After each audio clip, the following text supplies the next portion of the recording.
You think you know what fear is. You think you know what it's like to be trapped. But what if I told you that the worst prisons are the ones we can't see? The ones that exist in our own minds? Meet Emma, a young woman who's been held captive by her own fears. But when she discovers the dark truth about her past, she must confront the evil that has haunted her for so long. Dim the lights, put on your headphones, and let the shadows guide you into a nightmare you won't forget. If you enjoy immersive psychological thrillers, don't forget to like, subscribe, and hit the notification bell, because the darkness has more secrets waiting for you. Tell us where you're watching from. Drop your location in the comments below, and let's get a sense of how far this nightmare reaches. Story 1. Emma stepped out of the elevator and onto the 3rd floor of her dorm building, her heart racing with excitement.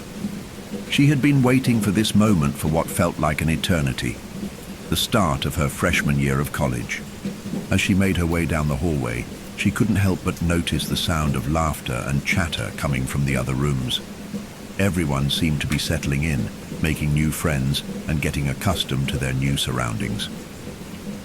Emma found her room and inserted her key card into the lock. The door swung open, revealing a small but cozy space with 2 beds, 2 desks, and a closet. Her roommate, Olivia, was already there, unpacking her bags and putting away her clothes. "Hey, Emma," Olivia said with a smile, looking up from her suitcase. "Welcome to our humble abode." Emma smiled back, feeling a sense of relief wash over her. She had been worried about getting along with her roommate, but Olivia seemed nice and friendly. "Thanks, Olivia," Emma replied, setting down her own bags. "I'm excited to be here."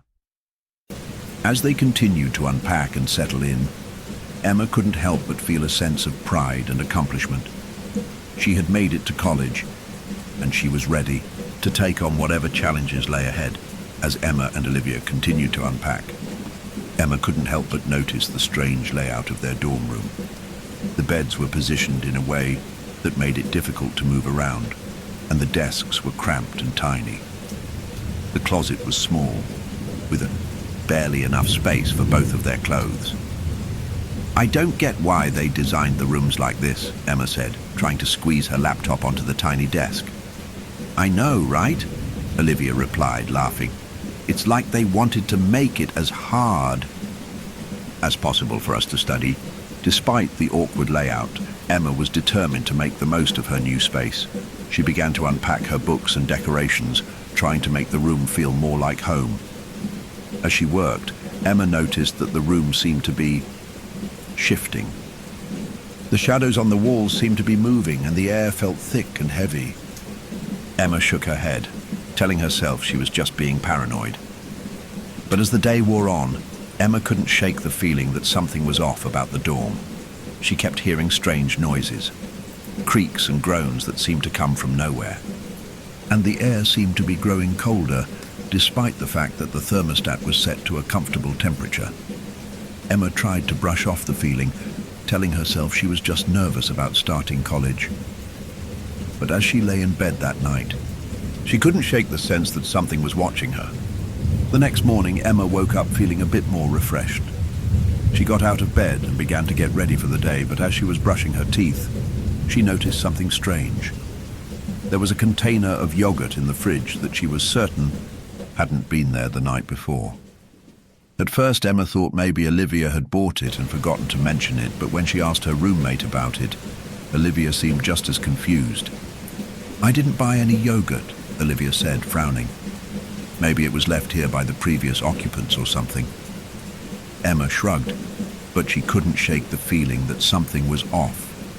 She tried to push the thought out of her mind and focus on her day. But she couldn't help but wonder who could have put the yogurt in the fridge. As the day went on, Emma found herself glancing around the room, searching for any other signs of whatever it was that was going on. But everything seemed normal.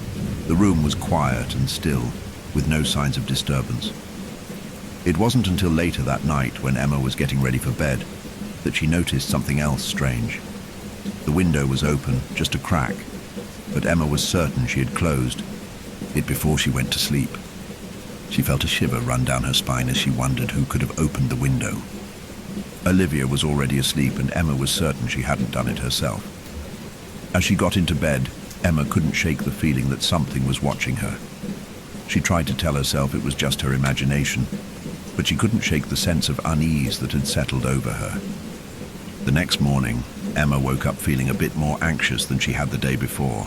She tried to shake off the feeling, telling herself she was just being paranoid, but she couldn't shake the sense that something was off. As she got out of bed and began to get ready for the day, Emma noticed that the door to their room was unlocked. She was certain she had locked it the night before, and Olivia was still asleep. So Emma knew it couldn't have been her roommate who had unlocked the door. A shiver ran down Emma's spine as she wondered who could have unlocked the door. She tried to tell herself it was just a mistake, that she must have forgotten to lock the door. But deep down, she knew that wasn't true. Emma's mind began to racing with possibilities. Could someone have been in their room while they were sleeping? Was someone playing a prank on them?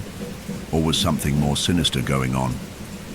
As she tried to make sense of what was happening, Emma heard a faint noise coming from the hallway.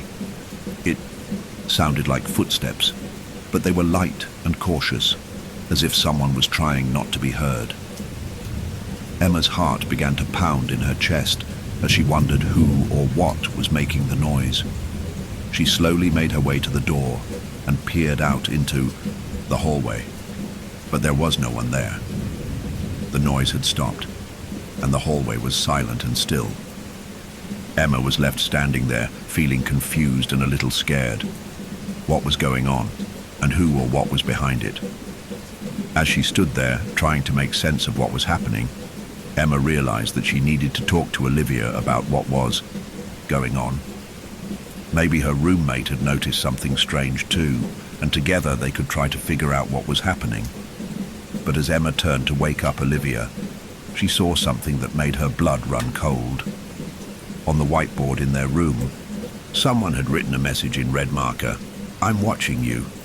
Emma's heart was racing as she stared at the message on the whiteboard.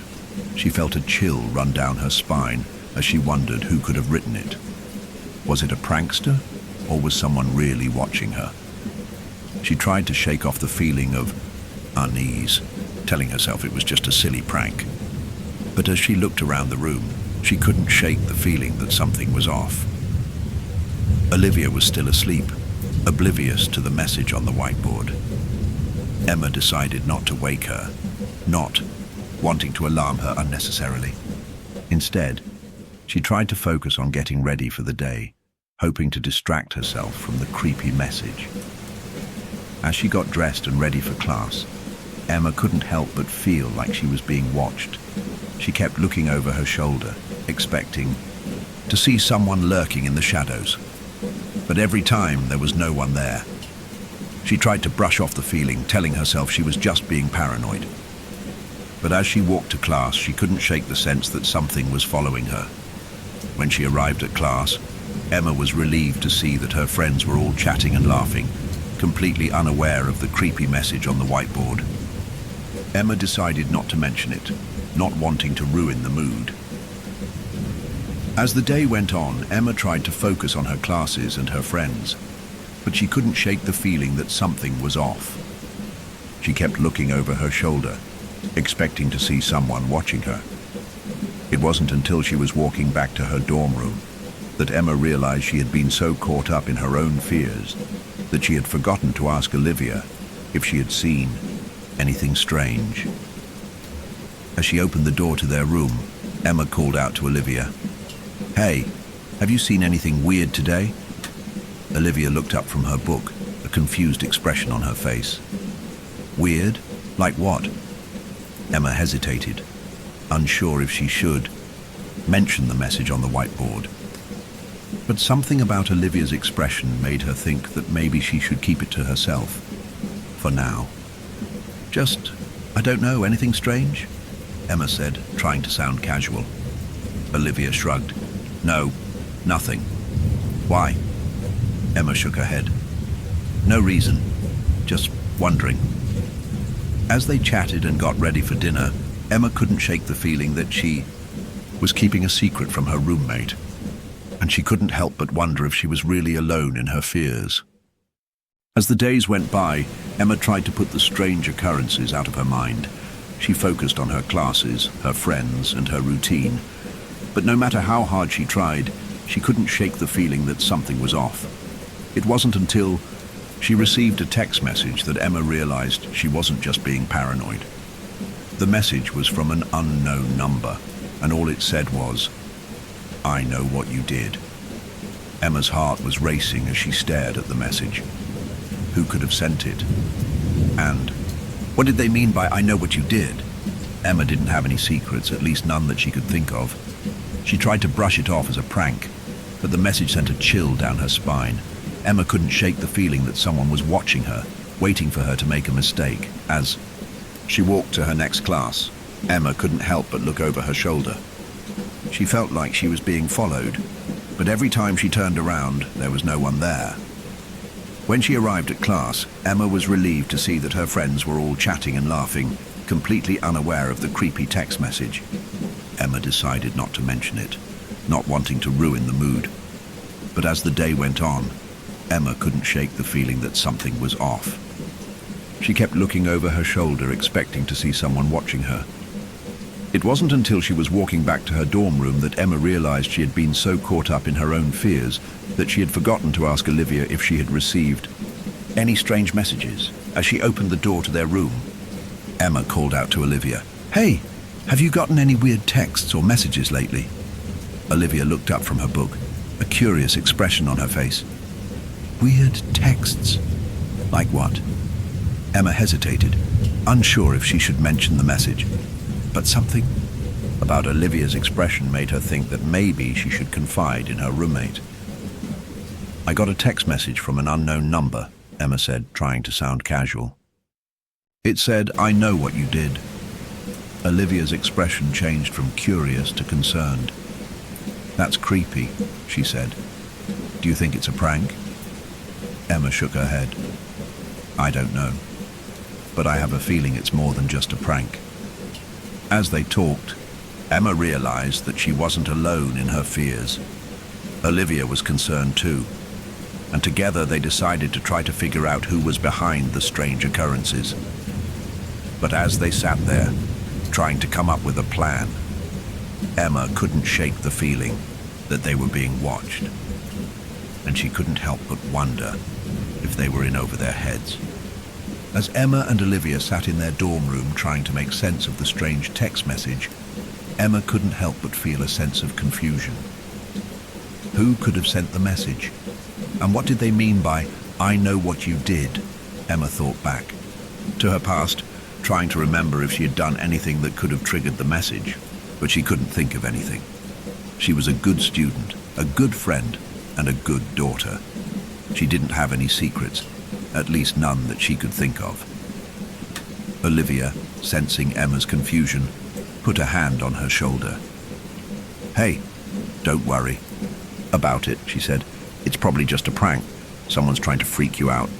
But Emma wasn't so sure. The message had seemed so personal, so targeted. It was as if the person who sent it knew her secrets. As they sat there, trying to come up with a plan to deal with the situation, Emma's phone suddenly beeped. She looked down to see another text message from the same unknown number. "What is it?" Olivia asked, seeing the look on Emma's face. Emma hesitated, unsure if she should show Olivia the message. But something about her roommate's expression made her think that she could trust her. "It's another message," Emma said, showing Olivia the phone. Olivia's eyes widened as she read the message. "This is getting creepy," she said. "We need to do something about it, but what could they do?" Emma didn't know, and neither did Olivia. All they could do was sit there, feeling helpless and scared, as the strange messages continued to roll in. As the night wore on, Emma couldn't shake the feeling that she was being watched. She kept looking over her shoulder, expecting to see someone lurking in the shadows. But every time, there was no one there. It was as if the person who was sending the messages was invisible, a ghostly presence that was haunting Emma's every move, and Emma didn't know how to make it stop. Emma and Olivia decided to take matters into their own hands. They started by trying to investigate who could have sent the strange messages. "Let's think about this," Olivia said, pacing back and forth in their dorm room. "Who could have sent these messages?" Emma shook her head. "I don't know. I've been racking my brain, but I can't think of anyone who would do this." Olivia stopped pacing and turned to Emma. "What about your ex-boyfriend? Could he be behind this?" Emma thought about it for a moment. She and her ex-boyfriend, Jack, had broken up a few months ago, and it had been a messy breakup. But Emma didn't think Jack would stoop to sending her creepy messages. "I don't think it's Jack," Emma said. "He's not that kind of person." Olivia nodded. "Okay, so who else could it be?" Emma thought about it some more. She had been getting along with everyone in her classes, and she didn't have any enemies that she knew of. "I don't know," Emma said, feeling frustrated. "I just don't know." Olivia put a hand on Emma's shoulder. "Don't worry, we'll figure it out. Let's just keep looking and see if we can find any clues." Emma nodded, feeling a sense of determination. She was going to get to the bottom of this no matter what it took. As they continued to investigate, Emma started to feel a sense of unease. She couldn't shake the feeling that she was being watched, and the strange messages were starting to get under her skin. But she was determined to stay strong. She was going to figure out who was behind the messages, and she was going to put a stop to it. As the night wore on, Emma and Olivia continued to dig deeper. They scoured the internet looking for any clues that might lead them to the person behind the messages. But as they searched, Emma couldn't shake the feeling that they were in over their heads. The messages were getting creepier and creepier, and Emma was starting to feel like she was in real danger. As she lay in bed that night, Emma couldn't shake the feeling that she was being watched. She kept looking over her shoulder, expecting to see someone lurking in the shadows, but every time there was no one there, or so it seemed. As the days went by, Emma and Olivia continued to investigate the strange messages. They talked to their friends, their classmates, and even the dorm's resident advisor, but no one seemed to know anything about the messages. "It's like they're coming from nowhere," Olivia said, frustration etched on her face. "I've never seen anything like this before." Emma nodded in agreement. She was starting to feel like she was losing her mind. The messages were getting creepier and creepier, and she was starting to feel like she was in real danger. "I know, right?" Emma said. "It's like they're watching us or something." Olivia's eyes widened. "Do you think that's possible?" she asked. "Do you think someone is actually watching us?" Emma shrugged. "I don't know, but it feels like it. I keep looking over my shoulder, expecting to see someone lurking in the shadows." Olivia nodded. "I know what you mean. I've been feeling the same way. It's like we're being stalked or something." Asba. They talked. Emma couldn't shake the feeling that they were missing something. There had to be a connection between the messages and the strange occurrences in their dorm room. But what was it? Determined to get to the bottom of things, Emma and Olivia decided to do some more digging. They started by researching the history of their dorm building, looking for any clues that might explain the strange happenings. As they delved deeper into their research, Emma started to feel a sense of unease. She was beginning to realize that their dorm building had a dark history, one that was filled with stories of ghostly apparitions and unexplained occurrences. "Guys, I think I found something," Olivia said, her voice barely above a whisper. Emma turned to her, her heart racing with anticipation. "What is it?" she asked. Olivia's eyes were wide with fear. "I think our dorm building is haunted," she said. Emma's eyes widened in shock. She had never believed in ghosts before, but now she wasn't so sure. As they sat there, frozen in fear, Emma couldn't shake the feeling that they were being watched. And this time, she knew that she wasn't just being paranoid. As the days went by, Emma and Olivia tried to put the strange occurrences out of their minds. They focused on their classes, their friends, and their daily routines. But despite their best efforts, they couldn't shake the feeling that something was off. It wasn't until they returned to their dorm room one evening that they realized their feelings were justified. Emma had left her clothes folded neatly on her bed, but when she returned, they were scattered all over the floor.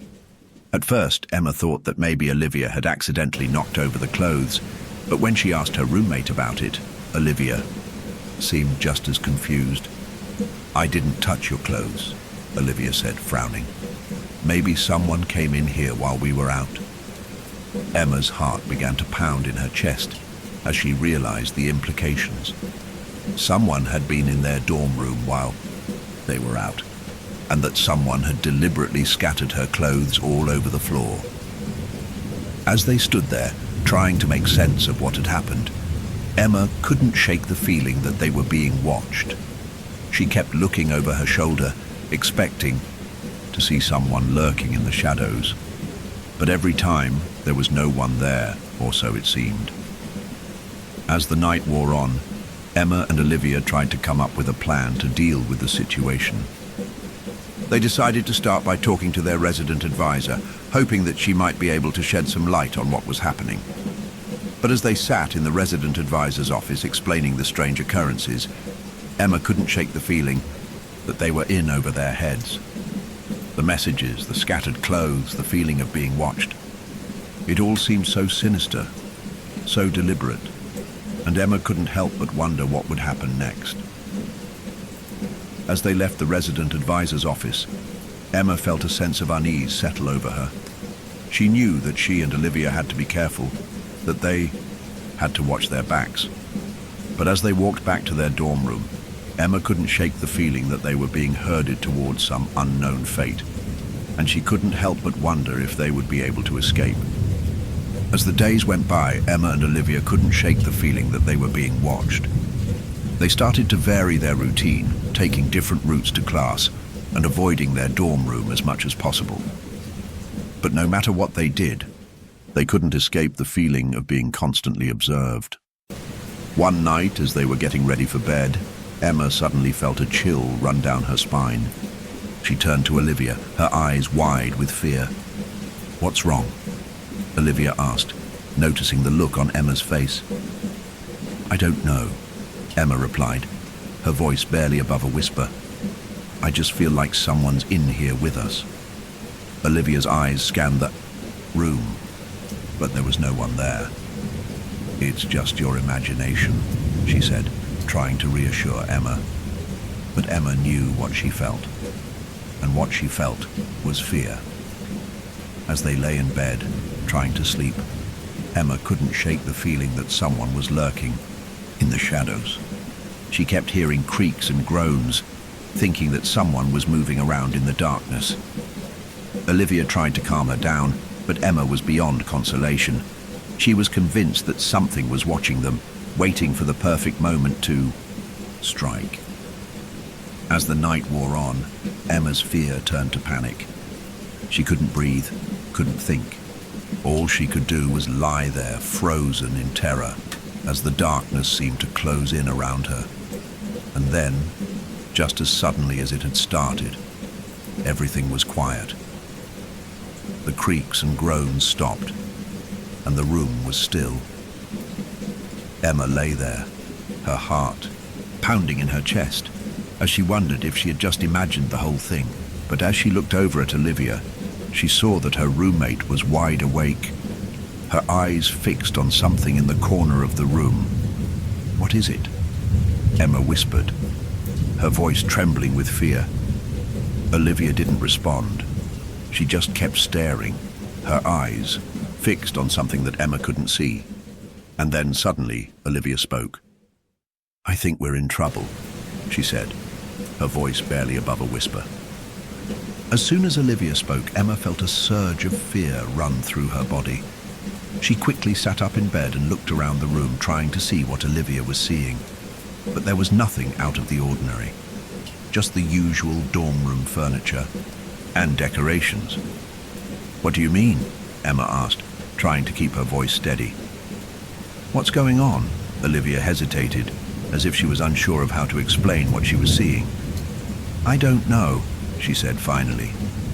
I just feel like something's off. Like someone's watching us. Emma's heart was racing now. She knew that she and Olivia had to get out of there to get help.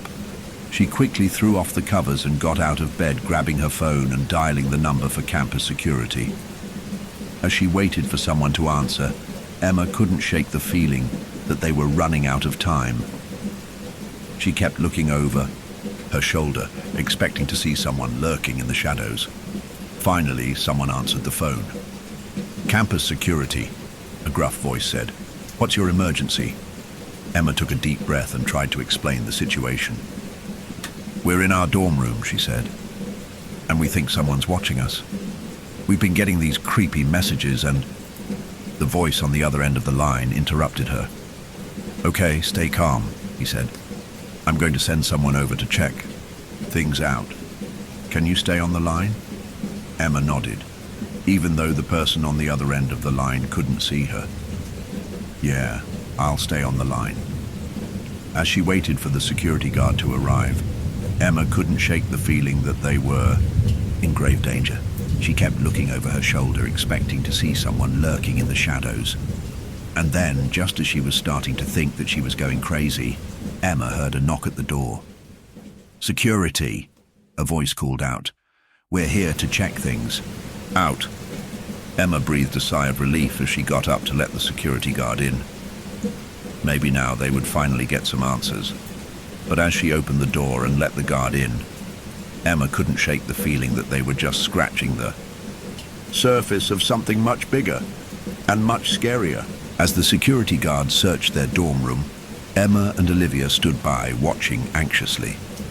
The guard checked under the beds, in the closet, and even behind the curtains, but he didn't find anything out of the ordinary. I don't see anything suspicious, the guard said, shrugging. Maybe you guys are just spooked. Emma felt a surge of frustration. Didn't he believe them? Didn't he think that something strange was going on? We're telling you, something's going on, Emma said, trying to keep her voice steady. We've been getting these creepy messages and the guard held up his hand, interrupting her. I understand what you're saying, but I need concrete evidence. Can you show me these messages? Emma hesitated, realizing that she had deleted the messages in a fit of fear. I deleted them, she said, feeling embarrassed. The guard nodded, sympathetically. Okay, well in that case I'm going to have to take your word for it, but I'll increase patrols around the dorm, just in case. As the guard left, Emma felt a sense of isolation wash over her. She and Olivia were alone in this, with no one to turn to. The security guard didn't believe them, and their friends were starting to think they were paranoid. I feel like we're going crazy, Olivia said, voicing Emma's thoughts. Like, what's going on? Is someone really watching us, or are we just imagining things? Emma shook her head. I don't know, but I know what I feel, and I feel like we're in danger. As they stood there trying to make sense of what was happening, Emma realized that they were on their own. They had to take matters into their own hands to try and uncover the truth behind the strange occurrences. But as they turned to leave, Emma caught a glimpse of something out of the corner of her eye. A piece of paper stuck to the door with a post-it note. Emma's heart skipped a beat as she walked over to the door, her hand trembling as she reached for the paper. What is it? Olivia asked, noticing the look on Emma's face. Emma hesitated, her eyes scanning the paper. And then she saw it, a message scrawled in red ink. We're watching you. Emma's heart was racing as she stared at the message on the paper. We're watching you. The words seemed to leap off the page, echoing in her mind. Olivia's voice was shaking as she asked, what does it say? Emma hesitated, unsure if she should show Olivia the message. But something about her roommate's expression made her think that she needed to know. It says, we're watching you, Emma replied, her voice barely above a whisper. Olivia's eyes widened in fear as she stared at the message. This is getting serious, she said. "We need to go to the police."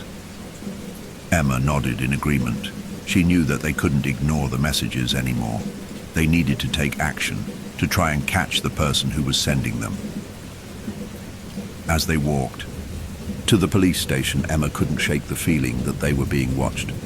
She kept looking over her shoulder, expecting to see someone lurking in the shadows. But every time, there was no one there.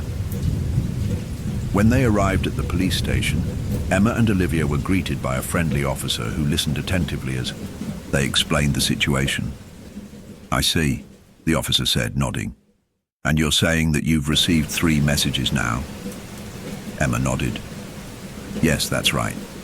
The first one was on my phone, the second one was on our whiteboard, and the third one was on a piece of paper stuck to our door." The officer's expression turned serious. "I'm going to need to take a statement from you both," he said, "and I'll need to see the messages." Emma and Olivia nodded, relieved that someone was finally taking them seriously. As they gave their statements and showed the officer the messages, Emma couldn't help but feel a sense of hope. Maybe, just maybe, they would be able to catch the person who was sending them the messages. But as they left the police station, Emma couldn't shake the feeling that they were in grave danger. The messages had been escalating, getting more and more threatening. And Emma knew that they needed to be careful. They needed to watch their backs, to be aware of their surroundings at all times.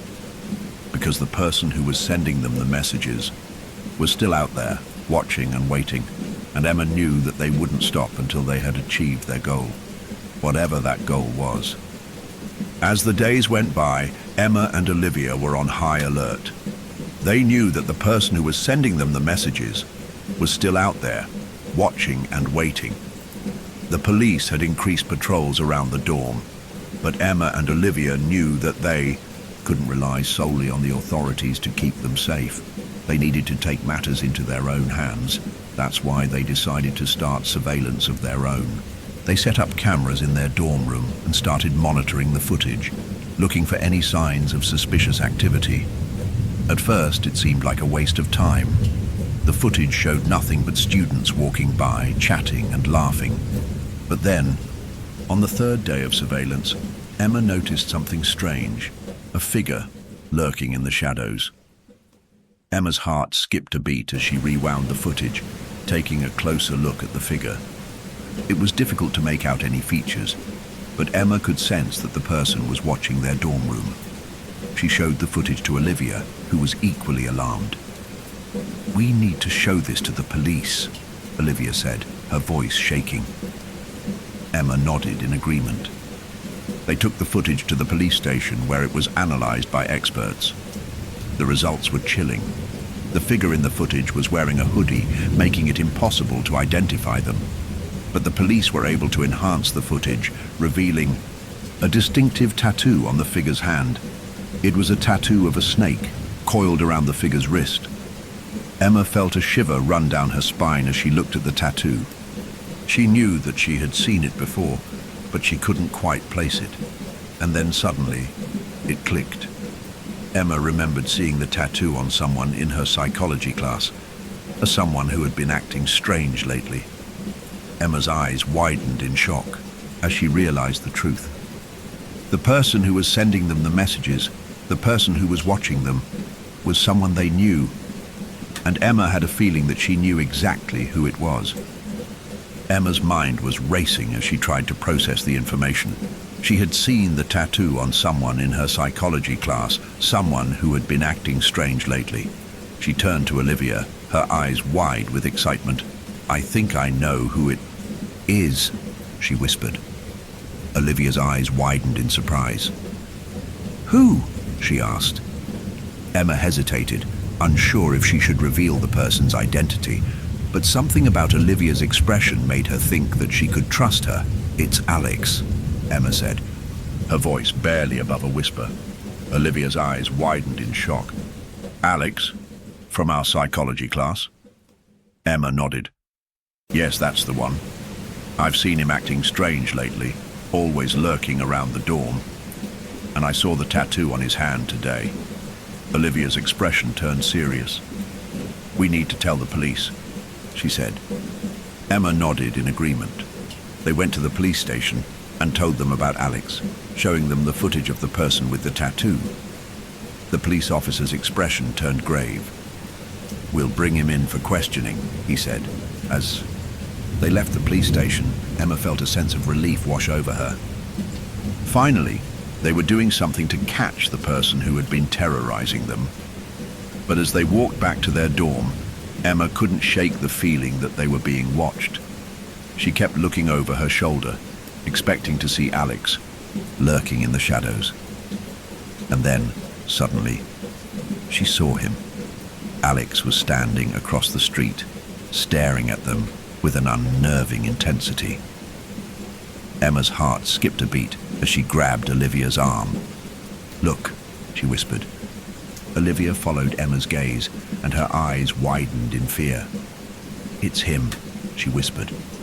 As they stood there, frozen in fear, Alex started to walk towards them. Emma's heart was racing as she wondered what he was going to do, and then, just as suddenly as he had appeared, Alex turned and disappeared into the crowd. Emma and Olivia were left standing there, shaken and confused. What had just happened? And what was Alex's next move going to be? Emma and Olivia were still shaken as they walked back to their dorm room. They couldn't believe what had just happened. Alex had been watching them, and now he had disappeared into thin air. As they entered their dorm room, Emma locked the door. Behind them, feeling a sense of relief wash over her. They were safe, at least for the moment. But as they sat down on the couch, trying to process what had just happened, Emma's phone suddenly buzzed. She hesitated for a moment, wondering if she should answer it, but something about the buzzing seemed urgent. Emma picked up the phone, her heart racing as she saw the caller ID. It was the police department. "Hello," Emma answered, trying to keep her voice steady. "Emma, it's Officer Johnson," the voice on the other end said. "We've brought Alex in for questioning, but we need you to come down to the station to identify him." Emma's heart skipped a beat. This was it. They were finally going to catch the person who had been terrorizing them. "Okay, I'll be right there," Emma said, trying to keep her voice steady. As she hung up the phone, Emma turned to Olivia. "The police need me to come down to the station to identify Alex," she said. Olivia's eyes widened in surprise. "Are you sure you're ready for this?" she asked. Emma nodded. "I have to do this," she said. "I have to face him and make sure he pays for what he's done." As Emma stood up to leave, Olivia grabbed her arm. "Be careful," she said. "We don't know what Alex is capable of." Emma nodded, feeling a sense of determination wash over her. She was ready to face Alex and bring an end to the terror they had been living in. But as she walked out of the dorm room, Emma couldn't shake the feeling that she was walking into a trap. What if Alex had an accomplice? What if he had planned this all along? Emma's heart was racing as she walked to the police station. She was about to face her stalker, and she had no idea what was going to happen next. As Emma walked into the police station, she was greeted by Officer Johnson, who was standing by the front desk. "Emma, thanks for coming down," he said, his expression serious. "We've got Alex in custody, and we need you to identify him." Emma nodded, feeling a sense of trepidation wash over her. She had been preparing herself for this moment, but she wasn't sure if she was ready. Officer Johnson led her to a room in the back of the station, where Alex was sitting in a chair, his hands cuffed behind his back. Emma's heart skipped a beat as she saw him. He looked different, more menacing than she had remembered. "So, Emma," Officer Johnson said, his voice firm, "can you confirm that this is the person who has been sending you threatening messages?" Emma nodded, trying to keep her voice steady. "Yes, that's him." Alex looked up at her, a sneer on his face. "You'll never be able to prove it," he said, his voice dripping with malice. Emma felt a surge of anger, but she kept her cool. "We have evidence," she said, her voice firm, "and we're going to make sure you pay for what you've done." As Emma stood there facing her stalker, She felt a sense of empowerment wash over her. She had been living in fear for so long, but now she was taking back control. But as she turned to leave, Emma caught a glimpse of something that made her blood run cold. A small piece of paper on the table with a message scrawled on it. "You'll never be safe." Emma's heart skipped a beat as she realized that Alex might not be working alone. There could be someone else out there, someone who was still watching her. And as she walked out of the police station, Emma couldn't shake the feeling that she was still in danger. The threat might not be over yet. As Emma walked out of the police station, she couldn't shake the feeling that she was still in danger. The message on the piece of paper had sent a chill down her spine, and she couldn't help but wonder if Alex was working alone. She decided to confide in Olivia, who was waiting for her back at the dorm. As soon as Emma walked in, Olivia could tell that something was wrong. "What happened?" Olivia asked, concern etched on her face. Emma took a deep breath and told Olivia about the message on the piece of paper. Olivia's eyes widened in shock as she listened. "This is getting crazier by the minute," Olivia said. "We need to tell the police about this." Emma nodded in agreement. They went back to the police station and told Officer Johnson about the message. He listened intently, his expression growing more serious by the minute. "I think we're dealing with something bigger than we initially thought," he said. "I'm going to assign a team to investigate further." As Emma and Olivia left the police station, they couldn't help but feel a sense of unease. They were caught up in a web of deceit, and they didn't know who to trust. Over the next few days, the police investigation continued. Emma and Olivia were interviewed multiple times, and they provided as much information as they could. But as the investigation continued, Emma started to feel like she was losing her grip on reality. She was constantly looking over her shoulder, expecting to see someone lurking in the shadows. And then one night, she received a phone call. It was an unknown number, and when Emma answered, there was no one on the other end. But then a voice whispered, "You'll never be safe." Emma's heart skipped a beat as she realized that the threat was still out there. She was still in danger. And as she looked around her darkened dorm room, Emma couldn't shake the feeling that she was being watched. The web of deceit was closing in around her, and she didn't know how to escape. Emma's heart was racing as she tried to process the phone call. The voice on the other end had been menacing, and Emma knew that she had to take action. She immediately called the police and reported the incident.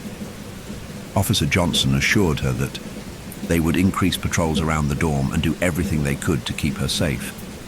But Emma knew that she couldn't just sit back and wait for something to happen. She needed to take matters into her own hands. She decided to do some investigating of her own, starting with Alex's friends and acquaintances. Maybe one of them knew something about the threats. As she dug deeper, Emma discovered that Alex had been involved with a group of people who were known for their extremist views. They were a secretive group, but Emma was determined to learn more. She spent hours researching the group, talking to people who had encountered them, and gathering information. And what she found was shocking. The group was known for their violent tactics, and they had a history of targeting people who they deemed to be enemies.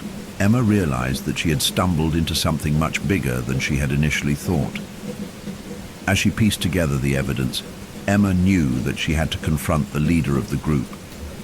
She was scared, but she was determined to see justice served. With the help of the police, Emma set up a sting operation to catch the leader of the group. She was nervous as she waited for the leader to arrive, but she was ready. As the leader walked into the room, Emma felt a surge of adrenaline. This was it. This was the final confrontation. The leader sneered at Emma, but she stood her ground. "You're not going to intimidate me," she said, her voice firm. "I know what you've been doing, and I'm going to make sure you pay for it." The leader snarled, but Emma could see the fear in his eyes. He knew he had been caught.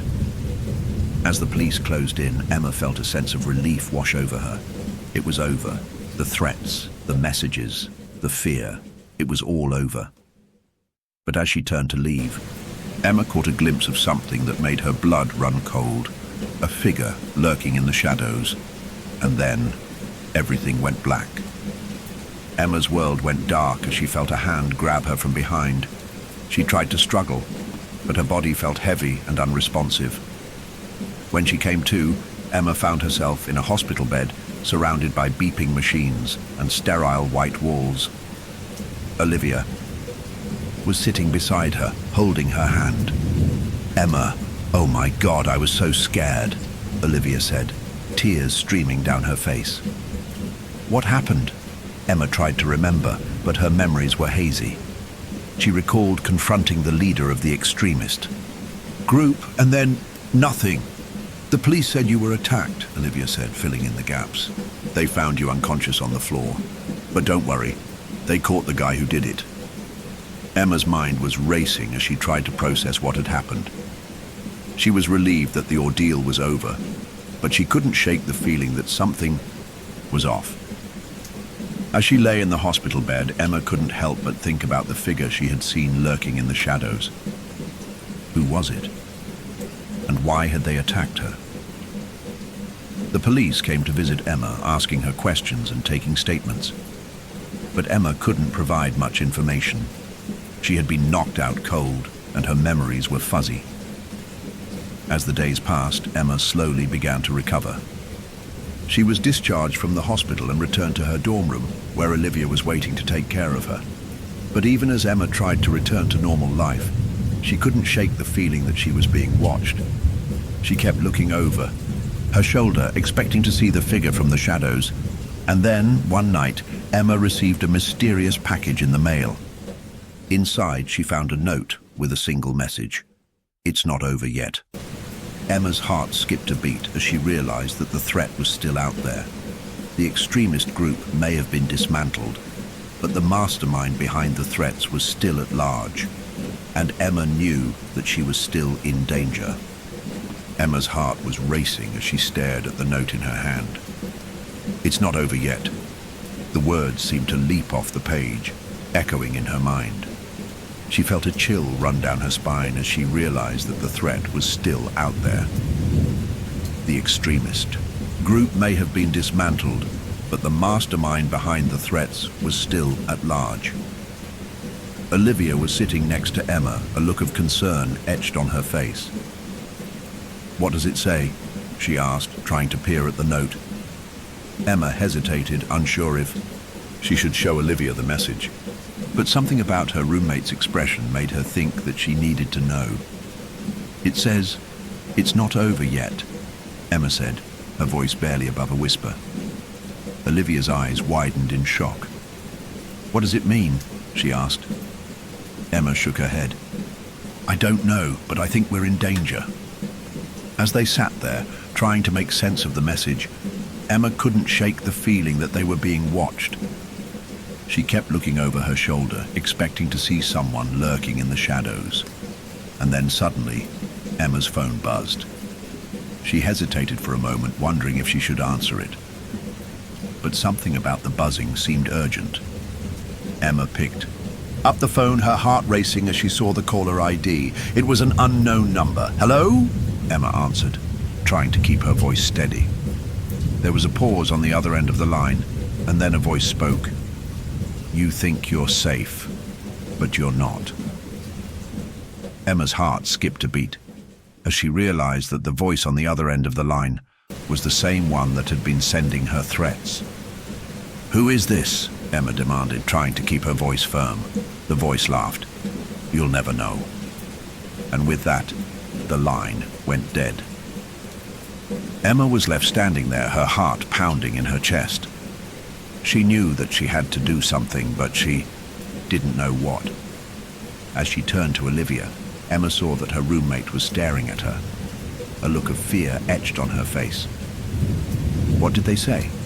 Olivia asked, her voice barely above a whisper. Emma hesitated, unsure if she should reveal the truth. But something about Olivia's expression made her think that she needed to know. "They said, 'You think you're safe, but you're not,'" Emma said, her voice shaking. Olivia's eyes widened in horror. "What are we going to do?" she asked. Emma shook her head. "I don't know, but we need to do something." As they stood there trying to come up with a plan, Emma couldn't shake the feeling that they were running out of time. The threats were escalating, and Emma knew that they needed to act fast. But as they turned to leave, Emma saw something that made her blood run cold. A figure, lurking in the shadows. And this time, Emma knew that she wasn't imagining things. Emma's heart skipped a beat as she saw the figure lurking in the shadows. This time, she knew that she wasn't imagining things. "Olivia, look," Emma whispered, her eyes fixed on the figure. Olivia turned and her eyes widened in horror. "Oh my God," she breathed. The figure stepped forward, its features illuminated by the dim light of the room. Emma's eyes widened in shock as she realized who it was. It was Professor Lee, her psychology professor. Emma felt like she had been punched in the gut.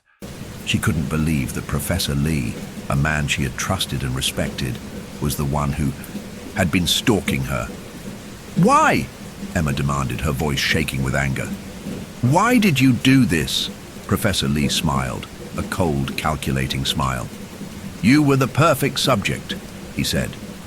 "I've been studying the effects of fear on the human psyche, and you were the perfect test subject." Emma felt a wave of revulsion wash over her. She couldn't believe that Professor Lee had been using her as a test subject, manipulating her and scaring her for his own twisted purposes. "You're sick," Emma spat. "You need help." Professor Lee shrugged. "Maybe," he said, "but I've made some groundbreaking discoveries, and I have you to thank for it." As Emma listened to Professor Lee's twisted justification, she felt a sense of outrage and anger. She knew that she had to get out of there, to get away from Professor Lee and his twisted games. But as she turned to leave, Emma realized that Professor Lee was blocking her way, and he was holding a small device in his hand, a device that looked eerily like a taser.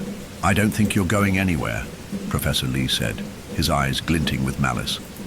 "Not yet, anyway." Emma's heart was racing as she realized that she was trapped. She was at Professor Lee's mercy, and she had no idea what he was capable of. As she stood there, frozen with fear, Emma knew that she had to think fast. She had to come up with a plan to escape, to get away from Professor Lee and his twisted games. But as she looked into Professor Lee's eyes, Emma realized that she was in grave danger. She was trapped, and she had no idea how she was going to get out alive. Emma's mind was racing as she tried to think of a way to escape. She was trapped, and Professor Lee was holding a taser, ready to strike. But Emma refused to give up. She knew that she had to think fast, to come up with a plan to get away from Professor Lee. As she stood there, frozen with fear, Emma's eyes scanned the room, searching for anything that could help her. And then she saw it, a fire extinguisher on the wall, just a few feet away. Without hesitation, Emma made a split-second decision. She lunged for the fire extinguisher, grabbing it off the wall and pulling the pin. The extinguisher let out a loud whooshing sound as Emma sprayed it directly at Professor Lee. The professor stumbled backward, momentarily blinded by the foam. Emma didn't waste any time. She took advantage of the distraction to make a run for it, dashing out of the room and slamming the door shut behind her. As she ran down the hallway, Emma could hear Professor Lee's angry shouts and the sound of footsteps behind her. She knew that she had to keep moving, to find a safe place to hide. She finally reached the campus security office, bursting through the door and slamming it shut behind her. The security guards looked up in surprise as Emma collapsed against the counter, gasping for breath. "They're after me," Emma said, trying to explain. "Professor Lee, he's been stalking me. Please, you have to help me." The security guards exchanged a concerned glance, and then one of them quickly picked up the phone and dialed 911. As Emma waited for the police to arrive, she couldn't shake the feeling that Professor Lee was still out there, watching her. She knew that she had to be careful, to stay hidden until the police could catch him. But as she looked around the security office, Emma realized that she wasn't alone. There was someone else in the room, someone who had been quietly watching her. And as Emma's eyes met the stranger's gaze, she felt a chill run down her spine. Who was this person, and what did they want? Emma's eyes locked onto the stranger's, and for a moment, they just stared at each other. The stranger was a woman with piercing green eyes and long, curly brown hair. She was dressed in a black leather jacket and ripped jeans, and she looked like she hadn't slept in days. As Emma tried to process who this woman was and what she was doing there, the stranger suddenly stood up and walked over to her. "Hey, are you okay?" the stranger asked, her voice low and husky. "You look like you've been through hell." Emma hesitated for a moment, unsure if she should trust this stranger. But there was something about the woman's eyes that made Emma feel like she could be trusted. "I've been stalked by my psychology professor," Emma said, trying to keep her voice steady. "He's been sending me threatening messages and watching me. I finally escaped from him, but I'm scared he's going to come after me again." The stranger's eyes narrowed, and she looked like she was about to explode with anger. "That's disgusting," the stranger said. "No one deserves to be treated like that. I'm so sorry you're going through this." Emma felt a wave of gratitude wash over her. It was nice to finally have someone to talk to, someone who understood what she was going through. "Thanks," Emma said, feeling a lump form in her throat. "It means a lot to me." The stranger smiled and put a hand on Emma's shoulder. "My name is Sarah, by the way," the stranger said. "I've been investigating Professor Lee for months. I knew he was a creep, but I had no idea he was stalking you." Emma's eyes widened in surprise. "You've been investigating him?" she repeated. Sarah nodded. "Yeah, I'm a private investigator. I specialize in cases involving stalkers and abusers. I've been tracking Professor Lee for months, trying to gather enough evidence to take him down." Emma felt a surge of hope. Maybe, just maybe, she had finally found someone who could help her bring Professor Lee to justice. As they waited for the police to arrive, Emma told Sarah everything about the messages, the break-in, and the final confrontation with Professor Lee. Sarah listened intently, her eyes blazing with anger. When the police finally arrived, Sarah went with Emma to the station to give a statement. As they sat in the interrogation room, Emma felt a sense of relief wash over her. She had finally found someone who believed her, someone who was willing to help her bring Professor Lee to justice. But as they left the police station, Emma couldn't shake the feeling that she was still in danger. Professor Lee was still out there, and she knew that he wouldn't give up easily. As they walked back to Emma's dorm room, Sarah turned to her with a serious expression. "Emma, I need to tell you something," Sarah said.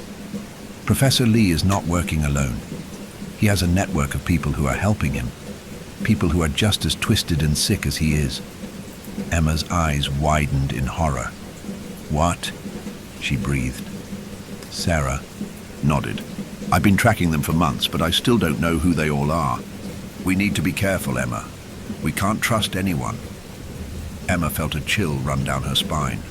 She had thought that she was safe, that she had finally escaped from Professor Lee's clutches, but now she realized that she was still in grave danger. As they reached Emma's dorm room, Sarah turned to her with a serious expression.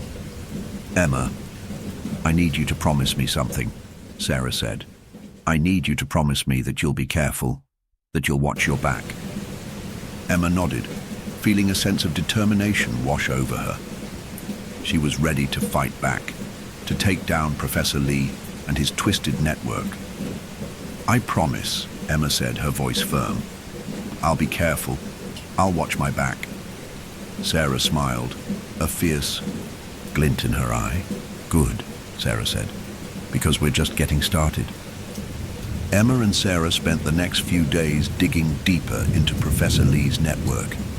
They scoured the internet, looking for any clues that might lead them to the people who were helping Professor Lee.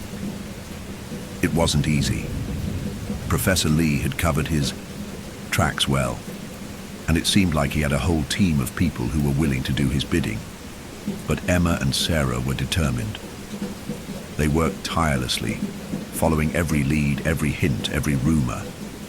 And then finally, they got a break. Sarah discovered a cryptic message on a dark web forum, a message that seemed to point to a meeting between Professor Lee and one of his associates. Emma and Sarah quickly got to work tracking down the location of the meeting. They finally pinpointed it to an abandoned warehouse on the outskirts of town. As they approached the warehouse, Emma felt a sense of trepidation. What would they find inside? Would they finally be able to bring Professor Lee to justice? Sarah seemed to sense Emma's unease. She put a reassuring hand on Emma's shoulder. "We've got this," Sarah said. "We're in this together." Emma nodded, feeling a surge of determination. She was ready to face whatever was inside that warehouse. As they entered the warehouse, Emma was struck by the eerie silence. The only sound was the creaking of the old wooden beams. And then, suddenly, they heard footsteps. Heavy, deliberate footsteps. Emma's heart skipped a beat as she realized that they were not alone. Someone or something was coming for them. As the footsteps got closer, Emma and Sarah exchanged a nervous glance. They knew that they had to be ready for anything. And then, suddenly, a figure emerged from the shadows. It was a woman, tall and imposing, with a cold, calculating gaze. "Welcome, Emma," the woman said, her voice dripping with malice. "I've been waiting for you." Emma felt a chill run down her spine. Who was this woman? And what did she want? As the woman began to circle around them, Emma realized that they were in grave danger. This woman was not just any ordinary person. She was a key player in Professor Lee's network, and she was not going to let Emma and Sarah leave alive. The woman's eyes seemed to bore into Emma's soul as she circled around them. Emma could feel her heart racing with fear, and she knew that she had to think fast if she was going to get out of this situation alive. "Who are you?" Emma demanded, trying to keep her voice steady. The woman smiled, a cold, calculating smile.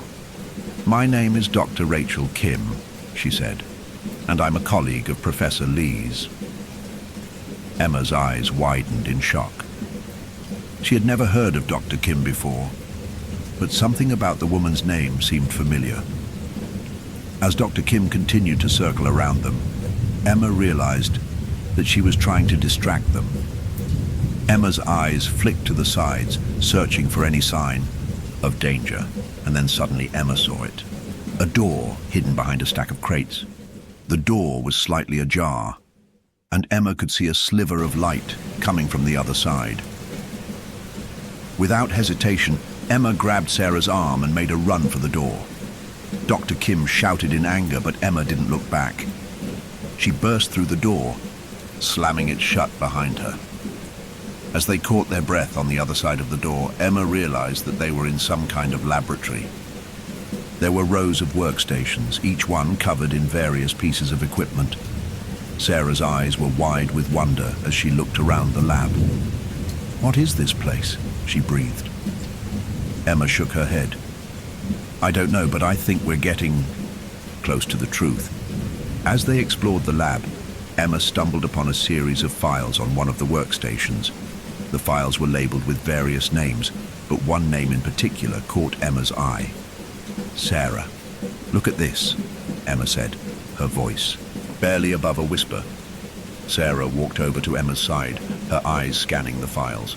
And then, suddenly, her eyes widened in shock. "What is it?"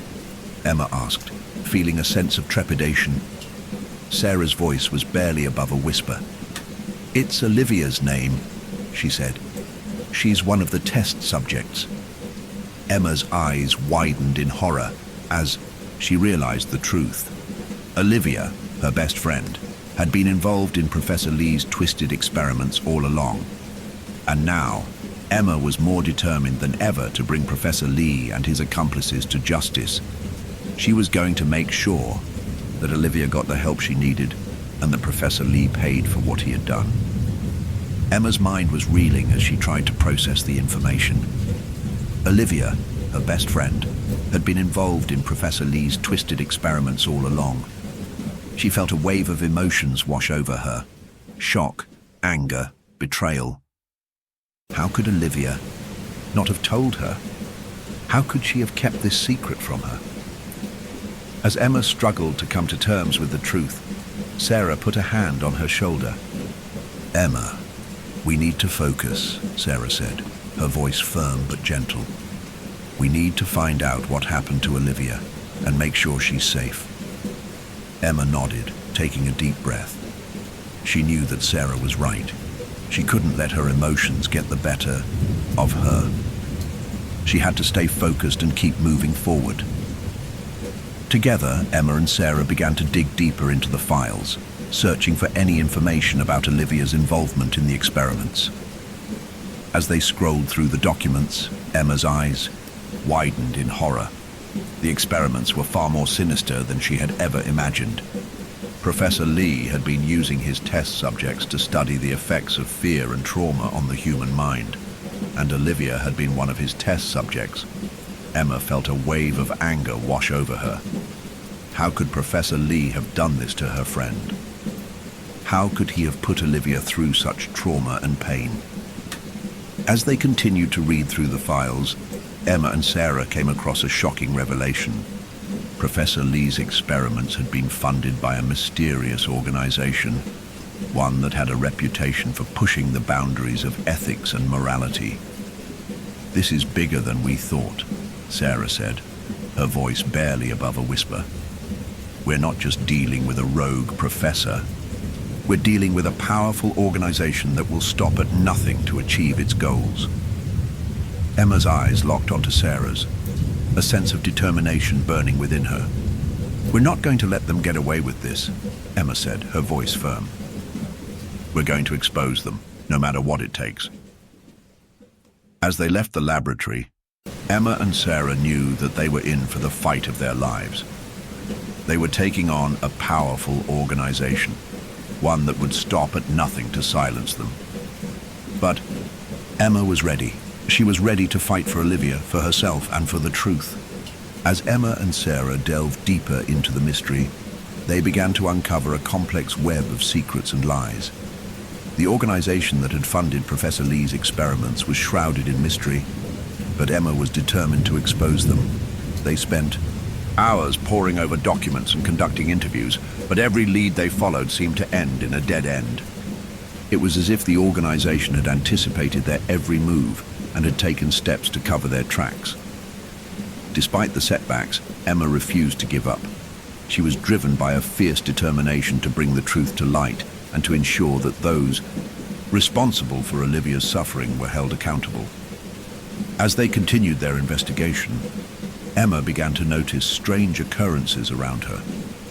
She would receive mysterious messages on her phone, and she would catch glimpses of people watching her from the shadows. It was as if the organization was closing in around her, trying to intimidate her into silence. But Emma was not one to be easily intimidated. She was more determined than ever to expose the truth, no matter the cost. One night, as Emma was walking back to her dorm room, she noticed a figure following her. She quickened her pace, but the figure kept pace with her, always lurking just out of sight. Emma's heart was racing as she reached her dorm room and slammed the door shut behind her. She leaned against the door, trying to catch her breath, and that's when she saw it. A small piece of paper on the floor with a message scrawled on it. "We're watching you," the message read. Emma felt a chill run down her spine as she realized that the organization was getting desperate. They were trying to scare her into silence, but Emma was not going to back down. She knew that she had to take action, to find a way to protect herself and her friends from the organization's sinister plans. But as she looked around her dorm room, she realized that she was running out of options. The organization seemed to be everywhere, watching her every move, waiting for her to make a mistake. Emma knew that she had to think fast, to come up with a plan to outsmart them and bring the truth to light. But as she sat there, trying to think of her next move, Emma couldn't shake the feeling that she was in grave danger. The organization was closing in around her and she was running out of time. Emma knew that she had to act fast. She couldn't just sit around and wait for the organization to make their next move. She needed to take control, to come up with a plan to expose the truth and bring the organization to justice. As she sat in her dorm room trying to think of her next move, Emma's phone suddenly buzzed. It was a text from Sarah. "Meet me at the old warehouse at midnight," the text read. "I have a plan." Emma's heart skipped a beat as she read the text. What did Sarah have planned, and was it safe? Despite her reservations, Emma knew that she had to trust Sarah. She was the only one who seemed to understand the gravity of the situation.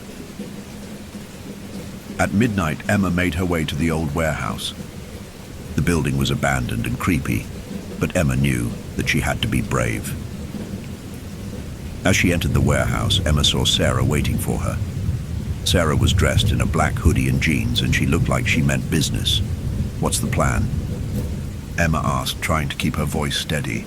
Sarah smiled, a fierce glint in her eye. "We're going to expose the organization once and for all," she said. "We're going to gather all the evidence we need and take it to the police." Emma nodded, feeling a surge of determination. She was ready to take down the organization and bring them to justice. Together, Emma and Sarah set out on their mission. They snuck into the organization's headquarters, gathering evidence and documenting everything they found. As they made their way through the building, Emma couldn't help but feel a sense of unease. They were taking a huge risk, and if they got caught, they would be in grave danger. But Emma knew that she had to push on. She had to see this through, no matter what. Finally, after what seemed like hours, they had gathered all the evidence they needed. They made their way back to the police station, ready to expose the organization once and for all. As they entered the police station, Emma felt a sense of relief wash over her. They had done it. They had gathered the evidence they needed to bring the organization to justice. But as they approached the front desk, Emma saw something that made her blood run cold. Professor Lee was standing there, a smug look on his face, and next to him was Olivia, her eyes vacant and her expression eerie. "Welcome." "Emma," Professor Lee said, his voice dripping with malice. "I've been expecting you." Emma's eyes locked onto Professor Lee's, her mind racing with anger and determination. How could he have done this to Olivia, to her, to so many others? "You're not going to get away with this," Emma said, her voice firm and resolute. "Professor," Lee smiled, a cold, calculating smile. "We'll see about that," he said. As Emma watched, Professor Lee nodded to Dr. Kim, who stepped forward, a syringe in her hand. "Time to take your medicine, Emma," Dr. Kim said, her voice dripping with malice. Emma knew she had to act fast. She lunged at Dr. Kim, grabbing her wrist and twisting it until the syringe fell to the ground. But as she turned to face Professor Lee, Emma realized that she was surrounded. The room was filled with people, all of them staring at her with cold, calculating eyes. "You're not going to win," Professor Lee said, his voice dripping with triumph. "We have too many people on our side." But Emma refused to give up. She knew that she had to fight no matter what. With a fierce determination, Emma launched herself at Professor Lee and his minions, ready to take them down no matter what it took. The room erupted into chaos as Emma fought back against Professor Lee and his minions. She punched and kicked, using every ounce of strength she possessed to take them down. But despite her best efforts, Emma was vastly outnumbered. She was surrounded by people who were determined to silence her, and she knew that she couldn't hold out for much longer.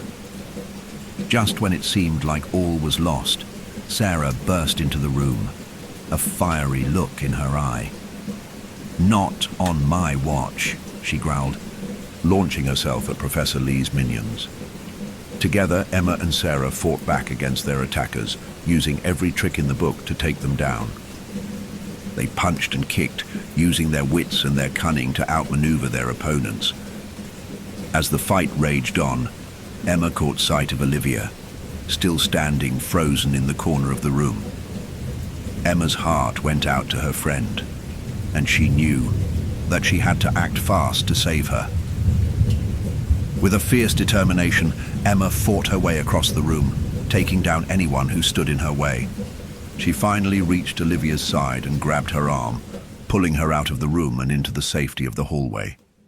As they stumbled out into the bright lights of the police station, Emma felt a wave of relief wash over her. They had made it. They had fought back against Professor Lee and his minions, and they had emerged victorious. But as they looked back at the room they had just left, Emma saw something that made her blood run cold. Professor Lee was standing in the doorway, a cold, calculating smile on his face.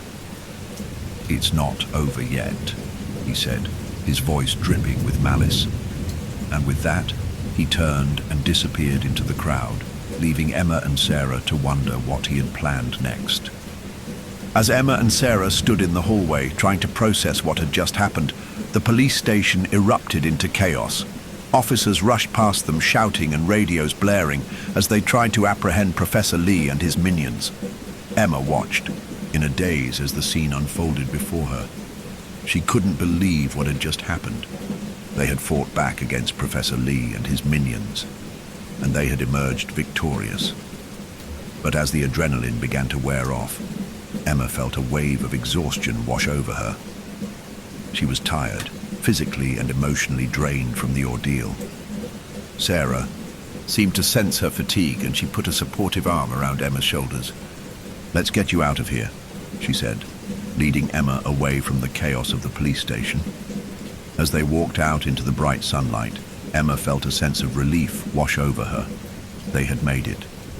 They had fought back against Professor Lee and his minions, and they had emerged victorious. But as they walked away from the police station, Emma couldn't shake the feeling that they weren't out of the woods yet. Professor Lee was still on the loose, and Emma knew that he wouldn't give up easily. "What's going to happen next?" Emma asked Sarah, her voice barely above a whisper. Sarah's expression was grim. "We'll have to go into hiding," she said. "At least, until Professor Lee is caught and brought to justice." Emma nodded, feeling a sense of trepidation. She knew that they would have to be careful, that they would have to watch their backs until Professor Lee was behind bars. As they walked away from the police station, Emma felt a sense of uncertainty wash over her. What would happen next? Would they be able to bring Professor Lee to justice, or would he escape and continue to wreak havoc on their lives? Only time would tell, but one thing was certain. Emma and Sarah would face whatever came next together, as friends and allies in the fight against evil. As they disappeared into the crowd, Emma felt a sense of hope rising up within her. They had fought back against Professor Lee and his minions, and they had emerged victorious. They would continue to fight, no matter what lay ahead. And as they walked off into the unknown, Emma knew that she would never forget the lessons she had learned in the darkness. She would never forget the strength and resilience that lay within her, and she would never forget the power of friendship and determination in the face of evil. As the days passed, Emma and Sarah settled into their new life in hiding. They moved from place to place, always staying one step ahead of Professor Lee and his minions.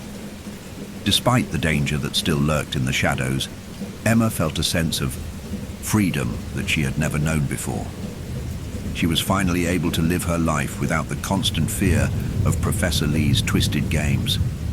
Sarah was a constant source of support and comfort, and Emma was grateful for her friend's unwavering loyalty. Together, they faced each new day with courage and determination. As they navigated their new life, Emma began to realize that she had been given a second chance. She had been through hell and back, but she had emerged stronger and more resilient than ever before. With Sarah by her side, Emma started to rebuild her life.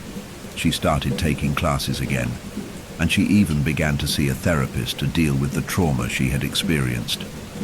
It wasn't easy, but Emma was determined to move forward. She knew that she would always carry the scars of her past with her, but she was determined to use those scars to make herself stronger. As the weeks turned into months, Emma began to feel like herself again. She started to laugh and smile, and she even began to see a glimmer of hope on the horizon. One day, as they sat in their latest hiding place, a small cabin in the woods, Emma turned to Sarah with a smile. "Thank you," Emma said, her voice filled with emotion. Sarah looked at her in confusion. "For what?" she asked. "For being here for me," Emma said, "for helping me through all of this. I don't know what I would have done without you." Sarah smiled, her eyes shining with tears. "You'll never have to find out," she said. "I'll always be here for you." As they hugged, Emma felt a sense of peace wash over her. She knew that she still had a long way to go, but she also knew that she wasn't alone. With Sarah by her side, Emma felt like she could face anything. She was ready to start her new life, to leave the past behind and forge a new future. And as they sat there in the cabin, surrounded by the quiet of the woods, Emma knew that she was finally free. As the months passed, Emma and Sarah continued to live in hiding, always looking over their shoulders, waiting for the other shoe to drop. But despite the danger that still lurked in the shadows, Emma felt a sense of peace that she had never known before. She and Sarah had built a new life together, one that was filled with laughter and love. They had found a sense of purpose in helping others, using their experiences to counsel and support those who had gone through similar traumas. But despite their newfound happiness, Emma knew that they couldn't stay hidden forever. She knew that eventually they would have to face Professor Lee and his minions once and for all. And then, one day, the call came. The police had finally tracked down Professor Lee's location, and they were ready to make their move. Emma's heart was racing as she and Sarah made their way to the police station. They were finally going to bring Professor Lee to justice, and Emma was ready to face him once and for all. As they arrived at the police station, Emma saw a sea of familiar faces. There were police officers, detectives, and even a few FBI agents. They were all gathered around a large screen, watching a live feed of Professor Lee's location. Emma's eyes locked onto the screen, and she felt a surge of adrenaline. This was it. This was the moment she had been waiting for. The police were closing in on Professor Lee's location, and Emma could see the fear in his eyes. He knew he was trapped, and he knew he was going down. As the police burst into the room, Emma felt a sense of satisfaction. It was over. Professor Lee had finally been brought to justice. But as she watched Professor Lee being taken away in handcuffs, Emma felt a pang of sadness. She knew that she would never be able to erase the memories of what he had done to her, but she also knew that she had finally found closure. As they left the police station, Emma turned to Sarah with a smile. "It's over," she said, feeling a sense of relief wash over her. Sarah smiled back, her eyes shining with tears. "You're free," she said. And as they hugged, Emma knew that she was finally free. She was free from the fear, free from the trauma, and free to start her new life. As the days passed, Emma felt a sense of peace and closure that she had never known before. Professor Lee was behind bars, and she was finally free from the fear and trauma that had haunted her for so long. She and Sarah continued to live together, supporting each other as they navigated their new lives. They started taking classes again, and Emma even began to see a therapist to deal with the lingering effects of her trauma. But as the months went by, Emma began to feel a sense of restlessness. She knew that she couldn't stay in hiding forever, and she began to long for a sense of normalcy and routine. One day, as they were sitting in their living room, Sarah turned to Emma with a serious expression. "I've been thinking," she said. "Maybe it's time for us to start rebuilding our lives." Emma nodded, feeling a sense of excitement and trepidation. "I've been thinking the same thing," she said. Together, they started making plans for their future. They applied to colleges, started looking for jobs, and even began to make plans for a new place to live. As they worked towards rebuilding their lives, Emma felt a sense of purpose and direction that she had never known before. She was finally taking control of her life, and she was determined to make the most of it. And as they sat on their couch, surrounded by boxes and papers, Emma turned to Sarah with a smile. "I'm so glad we're doing this," she said. Sarah smiled back, her eyes shining with tears. "Me too," she said. "We're finally starting to heal." As they hugged, Emma felt a sense of peace and closure that she had never known before. She was finally moving on from her past, and she was excited to see what the future held. Epilogue. Years later, Emma and Sarah sat on their porch, watching the sunset over the hills. They had rebuilt their lives, and they had found happiness and fulfillment. Emma had become a successful therapist, helping others who had gone through similar traumas. Sarah had become a lawyer, fighting for justice and protecting the rights of victims. As they sat together, holding hands and watching the sunset, Emma turned to Sarah with a smile. "I'm so glad we made it through," she said. Sarah smiled back, her eyes shining with tears. "Me too," she said. "We're survivors." And as they sat there, surrounded by the beauty of nature, Emma knew that she had finally found her happy ending.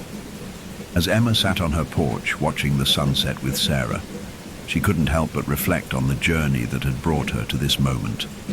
She thought about the trauma she had endured, the fear and anxiety that had consumed her for so long. But she also thought about the strength and resilience she had discovered within herself. She thought about the support and love she had received from Sarah, and the way they had worked together to rebuild their lives. As she looked over at Sarah, Emma felt a deep sense of gratitude. She knew that she wouldn't be where she was today without her friend's unwavering support and encouragement. "Sarah, can I ask you something?" Emma said, turning to her friend. "Of course, what is it?" Sarah replied, looking at Emma with curiosity. "What kept you going during all of this?" Emma asked. "I mean, we've been through so much, and you've been here for me every step of the way." Sarah smiled, her eyes shining with tears. "It was you, Emma," she said. "You and your strength and resilience. You inspired me to keep going even when things seemed impossible." Emma felt a lump form in her throat as she listened to Sarah's words. She knew that their friendship was something special, something that had helped them both survive the darkest of times. As the sun dipped below the horizon, Emma and Sarah sat in silence, watching the stars twinkle to life in the night sky. They knew that they would always carry the scars of their past with them, but they also knew that they had each other, and that together they could face anything. As the days turned into weeks, Emma and Sarah continued to rebuild their lives. They started new jobs, made new friends, and slowly began to put the trauma of their past behind them. But even as they moved forward, Emma knew that she still had one last piece of unfinished business to attend to. She needed to confront Professor Lee, to face him one last time and find closure. With Sarah's support, Emma arranged to visit Professor Lee in prison. She was nervous but determined as she walked into the visiting room and saw Professor Lee sitting behind the glass partition. He looked older and wearier than she remembered, but his eyes still held a glimmer of malice. Emma felt a shiver run down her spine as he spoke, his voice dripping with venom. "You'll never be free of me," he sneered.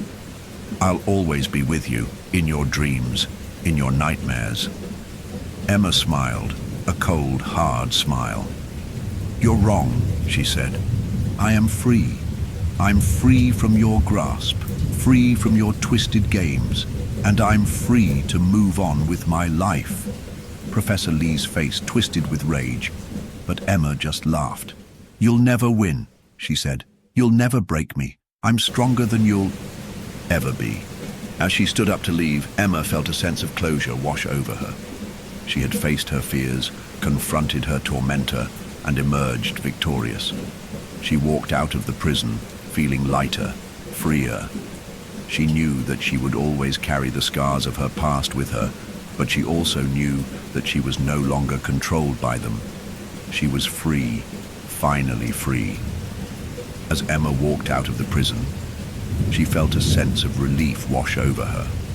She had finally closed the chapter on her past, and she was ready to start a new one.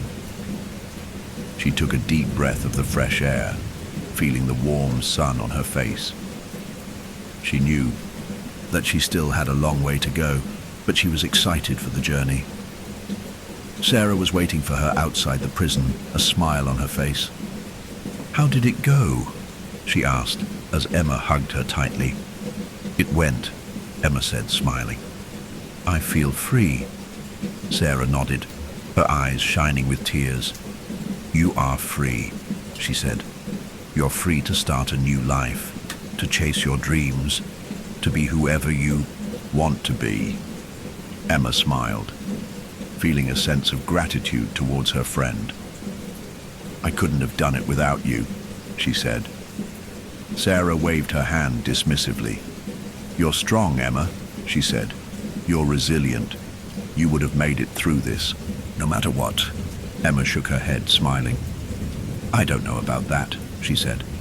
"But I do know that I'm glad we're in this together." As they walked away from the prison, Emma felt a sense of excitement for the future. She knew that there would be ups and downs, twists and turns, but she was ready. She was ready to start a new life, to chase her dreams, to be whoever she wanted to be. And she knew that no matter what lay ahead, she would face it with courage, strength, and the love and support of her friend Sarah. Years later, Emma sat on her porch, watching the sunset with Sarah. They had built a life together, a life filled with love, laughter, and adventure. Emma turned to Sarah, smiling. "You know, I never thought I'd say this, but I'm glad we went through all that," she said. Sarah raised an eyebrow. "Really?" she asked. Emma nodded. "Yes, really, because if we hadn't, we wouldn't be here today. We wouldn't have found each other, and we wouldn't have built this life together." Sarah smiled, her eyes shining with tears. "I'm glad too," she said. As they hugged, Emma knew that she had finally found her happy ending. She had found love, friendship, and a sense of purpose. And she knew that no matter what lay ahead, she would face it with courage, strength, and the love and support of her friend Sarah. As Emma sat on her porch, watching the sunset with Sarah, she felt a sense of contentment wash over her. She had come full circle, from the darkest depths of fear and trauma to the brightest heights of love and happiness. She thought back to the girl she used to be, the girl who was trapped in a living nightmare. She thought about the struggles she had faced, the fears she had overcome, and the strength she had discovered within herself. And she thought about Sarah, her rock, her confidant, her best friend. She thought about the laughter they had shared, the tears they had dried, and the memories they had created together. As the sun dipped below the horizon, Emma turned to Sarah with a smile. "You know, I never thought I'd say this, but I'm grateful for everything we've been through," she said. Sarah raised an eyebrow. "Really?" she asked. Emma nodded. "Yes, really. Because if we hadn't gone through all that, we wouldn't be here today. We wouldn't have found each other, and we wouldn't have built this life together." Sarah smiled, her eyes shining with tears. "I'm grateful too," she said. As they hugged, Emma knew that she had finally found her happy ending.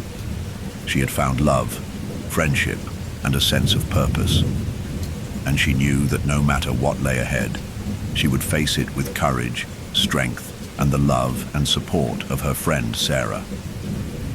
The two friends sat in comfortable silence for a moment, watching the stars twinkle to life in the night sky.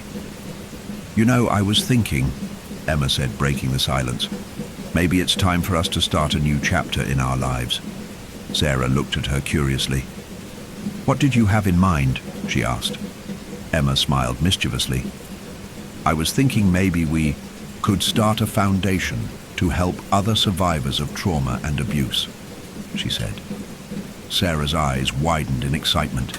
"That's a wonderful idea," she exclaimed, and as they sat there, talking and laughing, Emma knew that she had found her true purpose in life.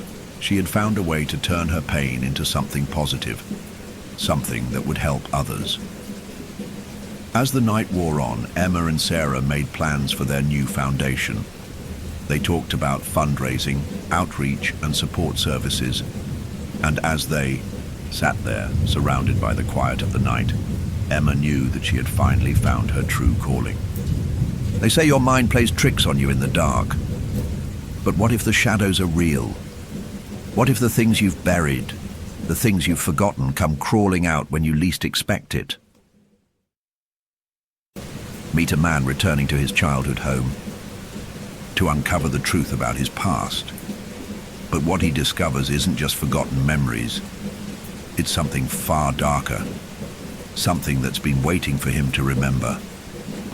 Dim the lights, put on your headphones, and step into the house that holds secrets you won't want to uncover. If you enjoy spine-chilling horror and tales that will keep you up at night, make sure to like, subscribe, and hit the bell icon to stay tuned for more stories from the dark. And don't forget to tell us where you're watching from. Drop your location in the comments below. Let's see how far this terror is reaching. The rain had started the moment he pulled into the driveway, a slow, rhythmic patter against the windshield that somehow felt like an omen. As the man stared at the old house in front of him, something deep inside him churned, an uneasy feeling that he couldn't shake, no matter how hard he tried to push it down. The house stood there, just as he remembered it, though it looked more tired now. The paint peeling off the shutters, the front door sagging slightly on its hinges.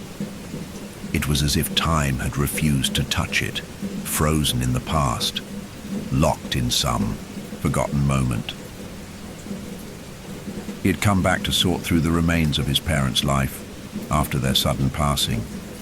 But this wasn't just about the possessions they'd left behind. No, this was about something else, something buried in the walls of this house, something he had never truly understood. His parents were the kind of people who didn't speak much about their pasts. Whenever he asked about their lives before him, their smiles would stiffen and they would steer the conversation away, distracting him with other things. It was normal, he thought, at least. That's what he told himself. They didn't have family around to visit, no distant relatives calling to check in, just the three of them, him, his mother, and his father. He never questioned it. Not really. But now, standing here in front of the house as an adult, he realized just how many questions had always lingered in the back of his mind. Questions he hadn't dared to ask. He felt a strange pull to the house, a force that seemed to beckon him forward as the rain intensified, the dark clouds hanging low over the horizon. Something about this place wasn't right. In the back of his mind, a thought clawed at him. Something faint but chilling. What if there was something here that wasn't supposed to be found? He stepped out of the car, the cold rain soaking through his coat as he made his way to the front door. It was odd, really, how little he felt when he looked at the house. It should have been a flood of memories, of moments and faces long gone, but it wasn't. It was just empty. Something was missing, something important that he couldn't place. As he reached for the door handle, the weight of the past pressed down on him. Was he ready to confront whatever this house had kept hidden? For all these years, he didn't know, but there was no turning back now. Before stepping inside, he hesitated for a moment, feeling the weight of the silence that surrounded him. It wasn't just the absence of sound, it was the absence of life.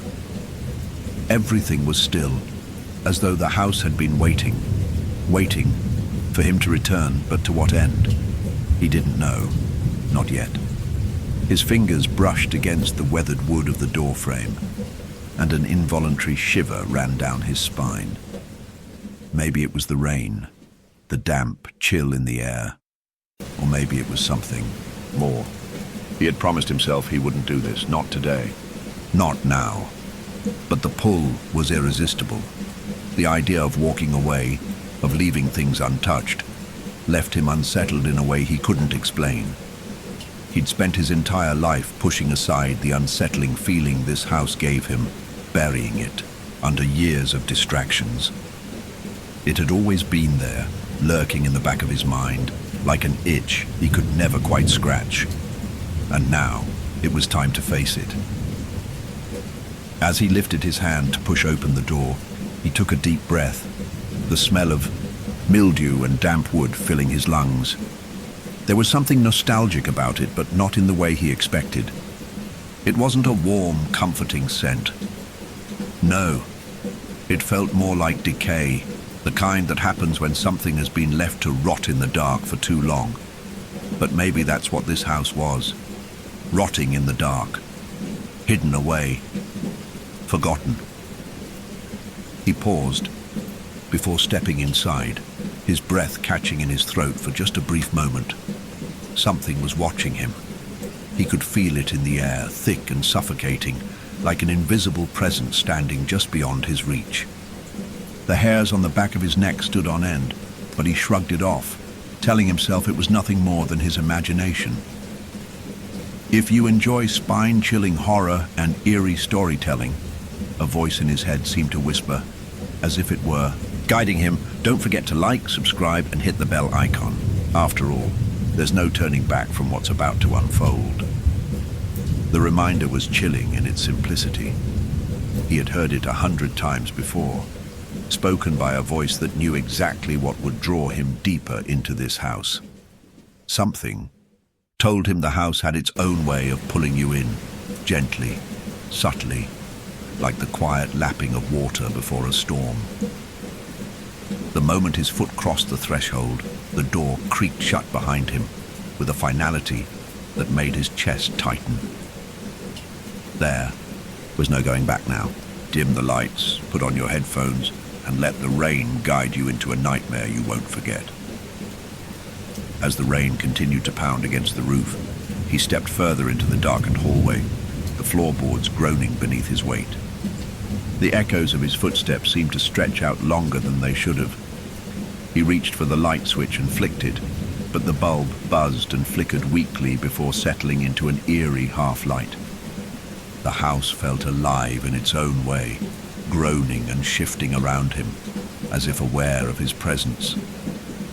And then, as he took his first steps further into the house, he couldn't shake the feeling that something, or someone, was waiting for him. In the dark, this was where the past was buried, and now it was time to dig it up.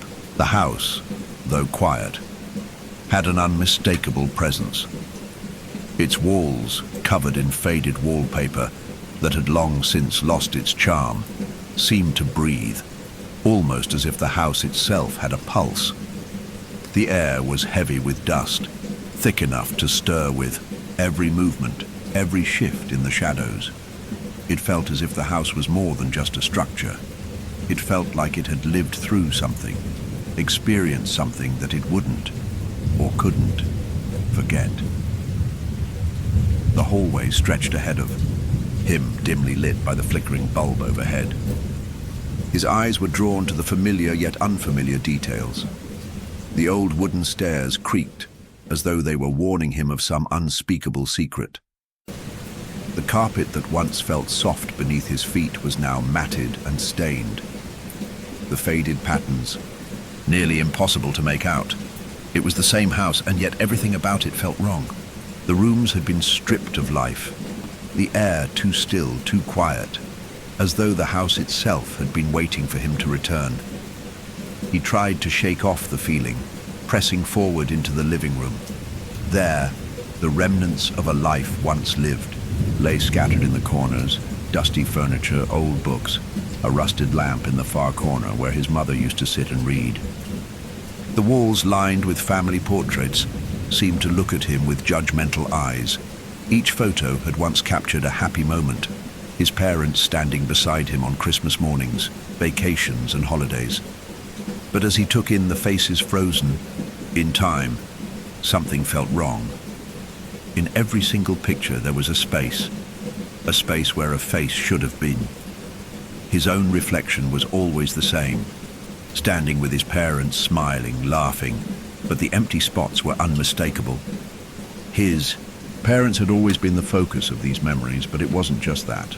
It was the absence of someone else, someone who should have been there, but wasn't.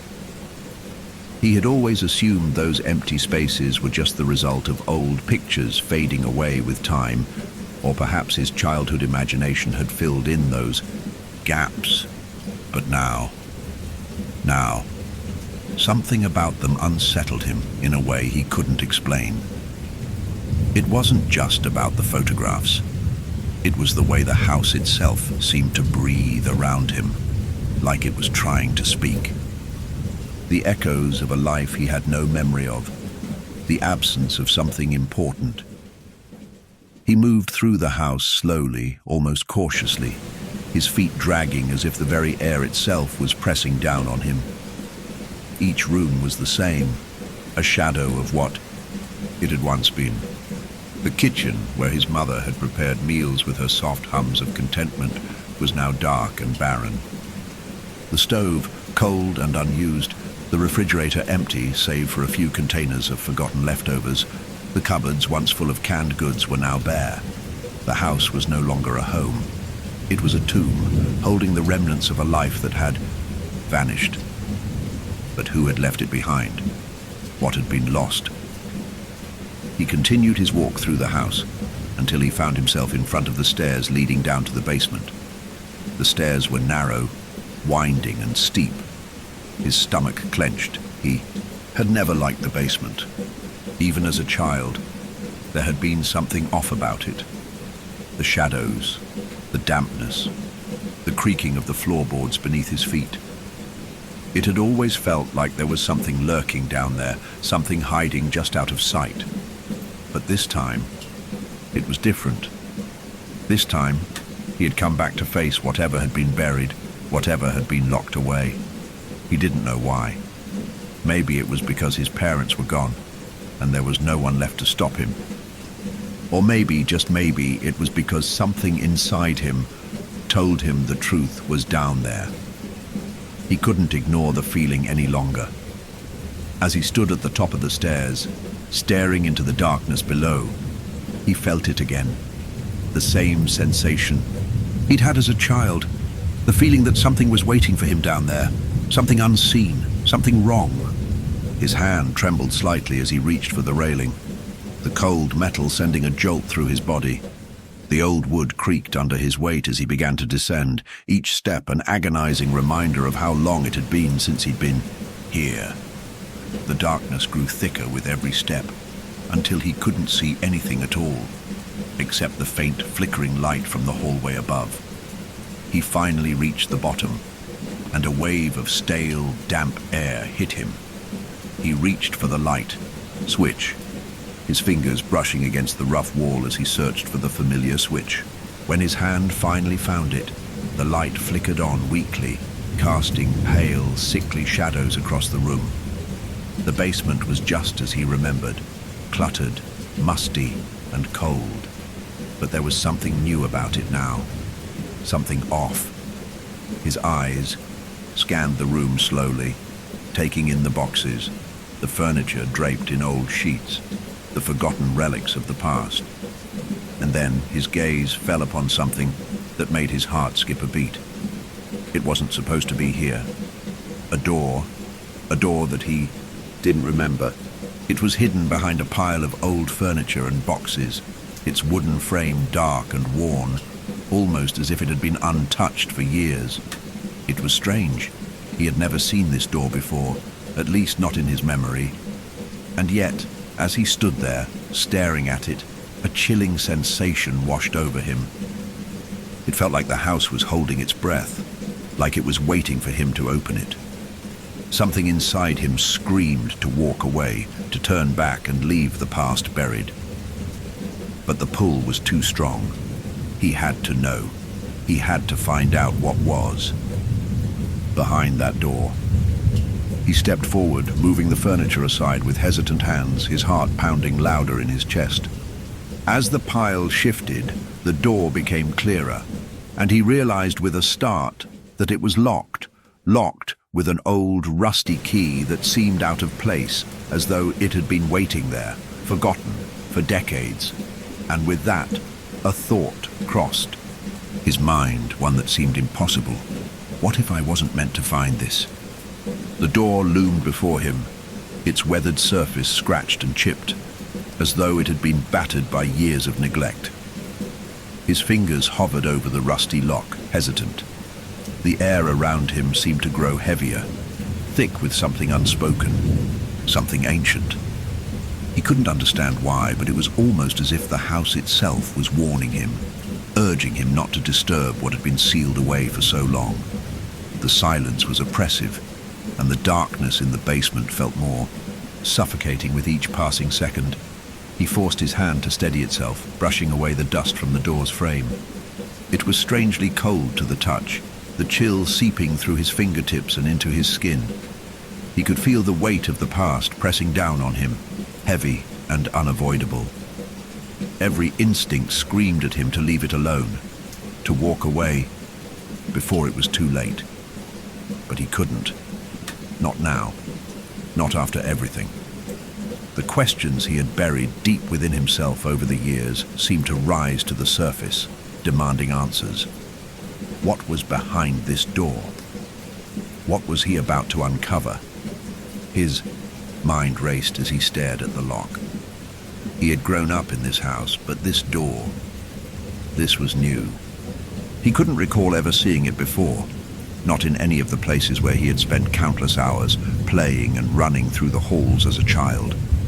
It felt like the house had been hiding it from him, deliberately keeping it out of sight.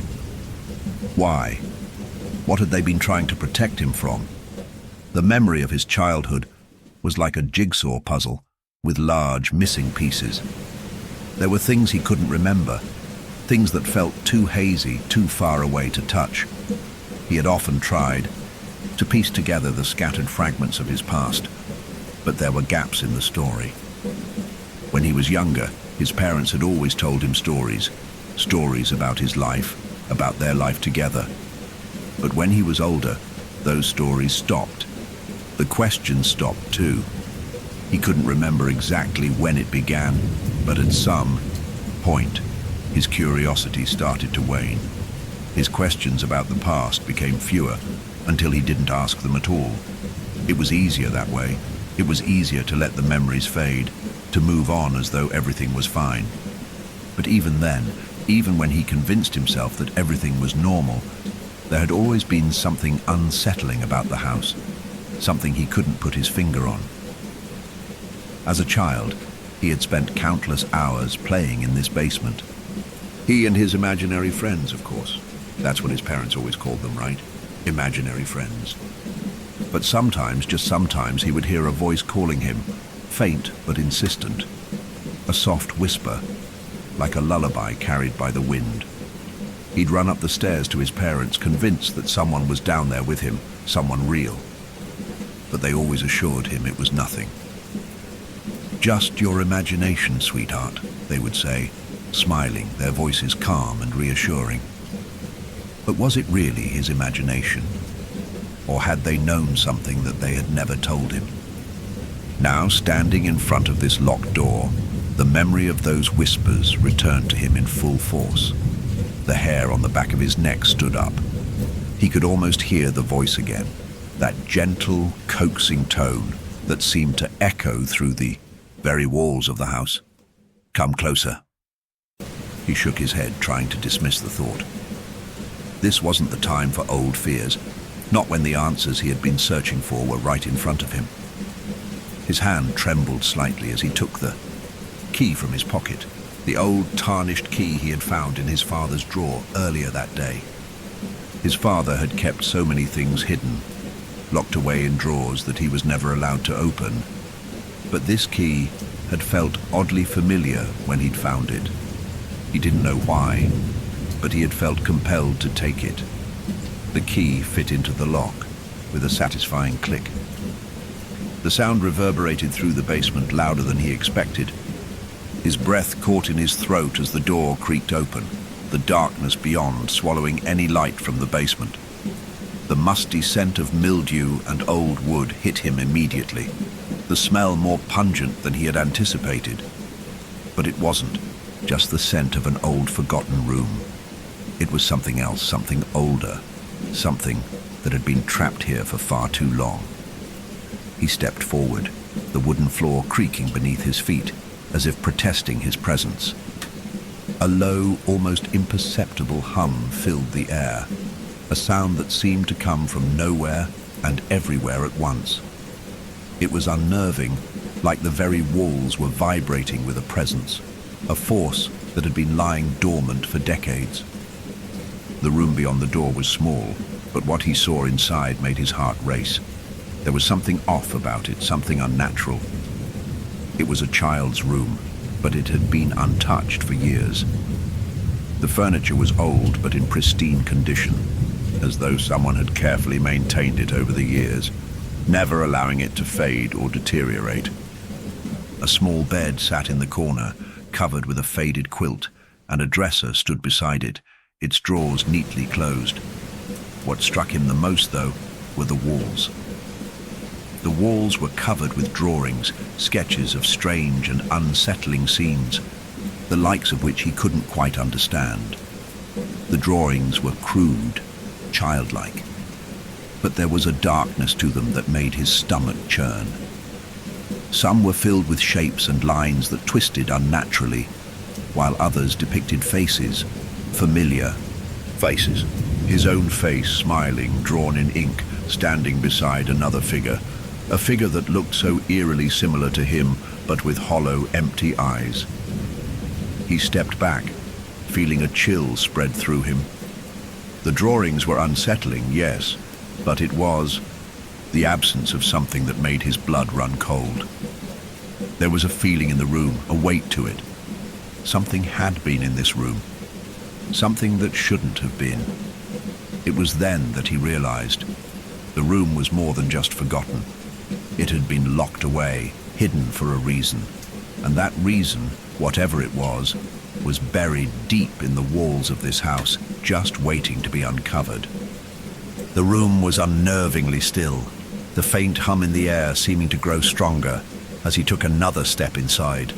The door creaked closed behind him, almost as if it were reluctant to let him go. He had barely moved past the threshold before. The oppressive feeling of isolation settled around him like a thick blanket. The air was cold and musty, filled with the scent of dust, aged wood, and something faintly metallic, as if the room had been shut away for far too long. His gaze fell again to the drawings on the walls, his mind struggling to make sense of them. They were scattered across the faded wallpaper. Some sketches were simple, childish, a child's attempt at grasping something beyond their years. Others were more disturbing, their lines jagged and erratic, almost as if they were trying to escape the confines of the paper. In some of them, there were faces. Faces he recognized as his own, smiling in moments that felt too perfect to be real, captured at times in his childhood that felt too distant, too blurry. But then, there were the others. The other child, the one he hadn't seen before. A shadowy figure, its features twisted and incomplete, as if it were trying to form but couldn't. The more he studied the drawings, the more unnerved he became. He stepped closer to one in particular, one that depicted two figures, himself and another child.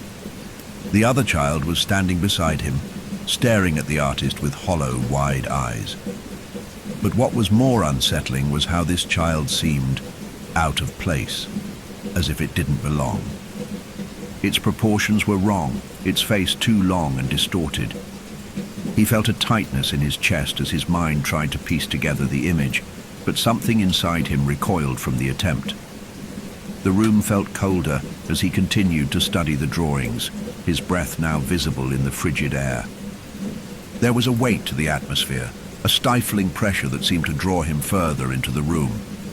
He could feel something watching him, a presence that made the hairs on his arms stand up. It wasn't just the absence of sound or the eerie feeling of being in a space that had been locked away for so long. It was as though the room itself was alive with a forgotten memory. His hand instinctively reached for the small light switch on the wall. But as his fingers brushed against it, the faintest noise stopped him. Something faint, like a whisper, soft and unintelligible. His breath caught in his throat. The whisper came again, a little clearer this time, but still impossible to understand. It sounded almost like a child's voice, but it was too distorted, too far away. A sharp chill ran down his spine, and he quickly flicked the switch, flooding the room with harsh, artificial light. The soft whisper died instantly, leaving only the heavy silence behind. But it didn't make him feel any better. No. If anything, it only added to the sense of unease that was growing inside him.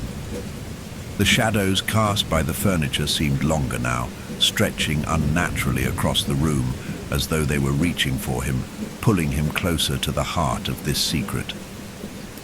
He took a step back, away from the wall of drawings, his eyes now drawn to the furniture.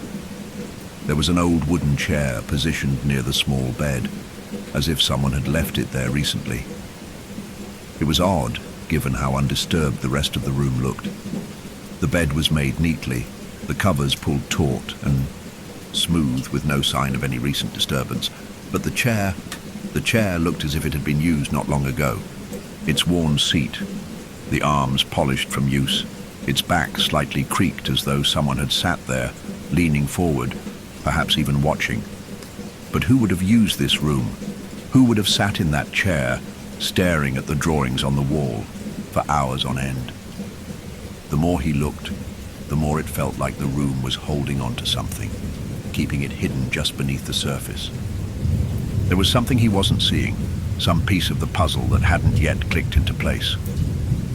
He made his way toward the dresser, moving cautiously, his footsteps muffled by the thick layer of dust on the floor. The dresser was small, the wood dark and chipped with age, but it seemed to have been well cared for.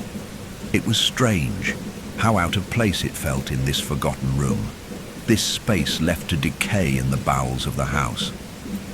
As he opened the first drawer, he was hit with a wave of musty air, the scent of old clothes and forgotten things. Inside were neatly folded clothes, childish clothing, too small for him to ever have worn. A faded blue shirt, a pair of small pants, and a tiny pair of shoes that seemed to have never been worn. The fabric was soft to the touch, but the feeling that crept over him was anything but soft. Something wasn't right. His throat tightened. He closed the drawer quickly and moved to the next one. As he opened it, he immediately regretted it. Inside were more clothes. This time they weren't neatly folded. They were crumpled, dirty, and torn as though they had been thrown in hastily. Their once vibrant colors faded. His heart began to race as he saw a small, dark stain near the hem of one of the shirts. Blood. Fresh blood, or at least it looked that way. His hand recoiled, and he slammed the drawer shut. The basement had begun to feel like a coffin, the walls closing in on him with each passing second. It was as if the very space was designed to suffocate, to trap him here, buried under the weight of its own history. The air felt thick with tension. The whispers had stopped, but their presence remained, lingering in the back of his mind. Something had been left here, something he wasn't supposed to find, something that wasn't meant to be remembered. The more he explored, the more he understood. The house had been hiding more than just a forgotten room. It had been hiding a part of his past, a part of him that no one had ever spoken about. His parents' silence was no accident. They had kept him away from this place for a reason. But what reason? He didn't know yet. But the deeper he went, the more he realized that whatever secret the house was holding, whatever it was waiting to reveal, was going to change everything. His past, his very sense of self, was about to unravel. He took a deep breath, steeling himself. He had to keep going. There was no turning back now. The truth was down here, in the darkness, and it would not stay buried for much longer. The silence in the basement seemed to hang heavier with each passing second. The air was thick with dust, and the faint hum that had once been an eerie backdrop to the room was now completely gone, replaced by a suffocating stillness. The man's breathing felt too loud, each exhale an intrusion into the quiet. He could hear his own heartbeat in his ears, and the sensation of being watched crept up his spine again, insistent and unsettling.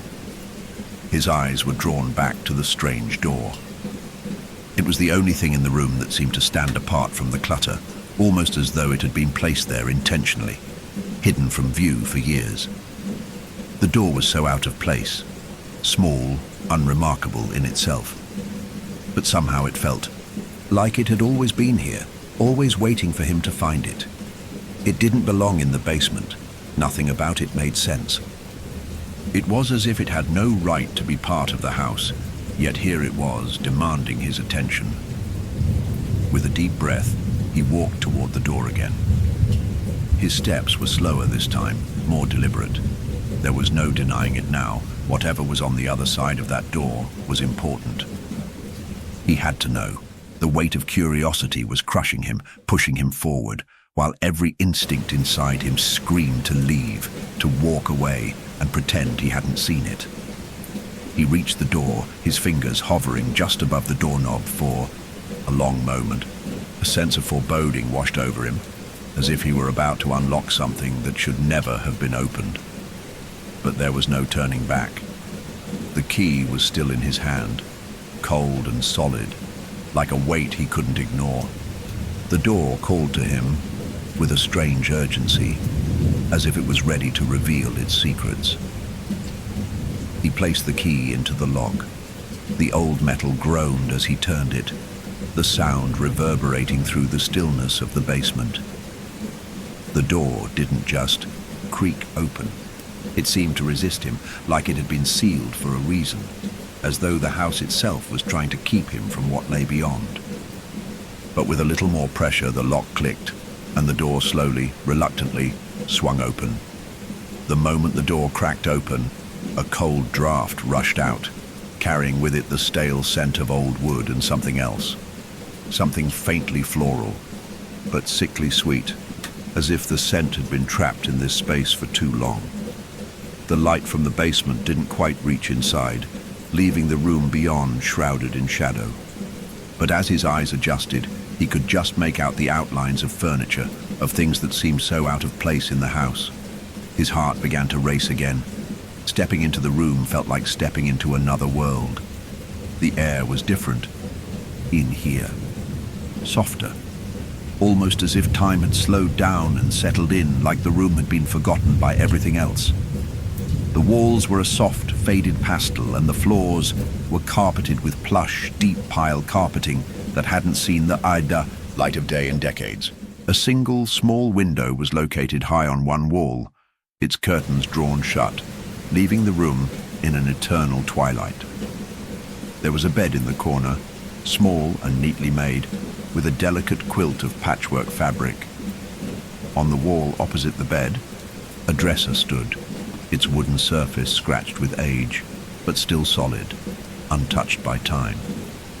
Everything in the room had been preserved, as though it were a sanctuary locked away from the world. But the strangest part was the toys, scattered across the floor. Carefully arranged in rows and circles were dolls, old, tattered dolls with glass eyes that seemed to follow him wherever he went. Some of them were missing limbs, their bodies stitched back together with thread that had long since faded. Others had their faces chipped and cracked, the paint worn away from years of use. And there, near the foot of the bed, was a small wooden toy chest, its lid slightly ajar, as if it had been opened recently. His heart pounded in his chest, the sound of it filling the room as his gaze swept across the scene.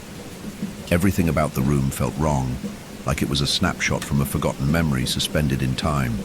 The room felt lived in, yet somehow empty. The kind of emptiness that presses in on you, making it hard to breathe, making you feel as though something should be here, but isn't. He stepped further inside, his shoes brushing against the thick carpet, the soft fibers damp from the musty air. His eyes scanned the room, and that's when he saw it. On the wall, behind the bed, just barely visible in the dim light, was a series of drawings. At first, they appeared to be simple sketches, children's. Drawings, childish in nature, with stick figures and smiling faces. But as he moved closer, his stomach tightened with unease. The drawings were all over the walls, but what struck him wasn't just their quantity, it was the subject matter. They depicted a child, drawn in crude lines, sitting on the edge of a bed, staring out the window. But the eyes of the child in the drawings were all wrong, too large, too hollow, as though something had been hollowed out from the inside.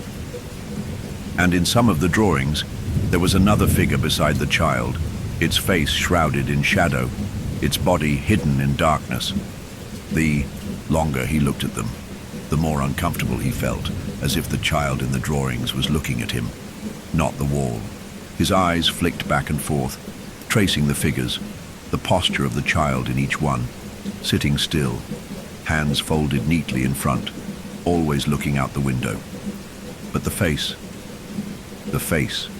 was haunting. It didn't belong to anyone he knew, and yet it felt so familiar. The child in the drawings had a face that seemed too much like his own. His stomach twisted, and he stepped back from the wall, suddenly overwhelmed by the feeling of being watched. The room seemed to shrink around him. The drawings seemed to grow more vivid the longer he stared at them, and he could swear the figure in the shadows behind the child was moving, shifting, as if it were alive, as if it were waiting for something. The door behind him creaked, and he spun around, startled by the sound. But when he glanced back toward the hallway, the basement seemed as dark as ever. No one was there. Yet the feeling of being watched lingered. There was no denying it now.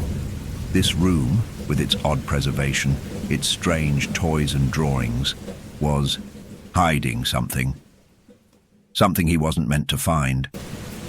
But no matter how hard he tried to dismiss the growing sense of dread, a part of him knew. The secrets of this room were tied to the past, to his past, and they were waiting to be uncovered. But the more he looked around the room, the more questions flooded his mind. Who was the child in the drawings? Why were their eyes so empty? And most haunting of all, why was the room untouched? Why hadn't it been disturbed in all these years? The answers felt just out of reach. But one thing was certain. The room was waiting for him to uncover the truth. The stillness in the room was suffocating. It was as if the walls themselves were holding their breath, waiting for him to make sense of what was in front of him. His eyes continued to trace the drawings, his mind struggling to make sense of what he was seeing. The child's face in the pictures was a reflection of his own, but not quite. The more he stared at it, the more it unsettled him. The eyes, those empty, hollow eyes, seemed to stare right back at him, pulling him deeper, into the room, as if they knew him, as if they were calling to him. The room was quiet, so quiet that even his own breathing seemed to echo in his ears. The flickering light from the basement seemed to grow dimmer with each passing second, casting long, twisted shadows on the walls. It felt as though the room had absorbed the darkness, as though it was feeding on it, growing stronger with every moment he spent inside. The drawings on the wall were not just random scribbles like the drawings he'd seen as a child. They were deliberate, meticulous. Each one showed a different scene, each one telling a story that seemed to follow some kind of hidden narrative. The first few drawings were innocent enough. A child playing with a doll, another skipping rope. But as he moved further along the wall, the scenes grew darker. In one drawing, the child was no longer smiling. Instead, the figure was curled in a corner of the room, eyes wide and fearful, as though something or someone was watching. In another, the child was standing in front of a large, dark door, their tiny hands pressing against it, but no matter how hard they pushed, the door wouldn't open. And then, there was the last one, the one that froze him in place. It was a drawing of the child, standing alone in the middle of the room, their face turned toward the window, the faintest light streaming through the curtains. But behind the child in the shadows was a figure, a tall, dark figure with sharp angles and no face.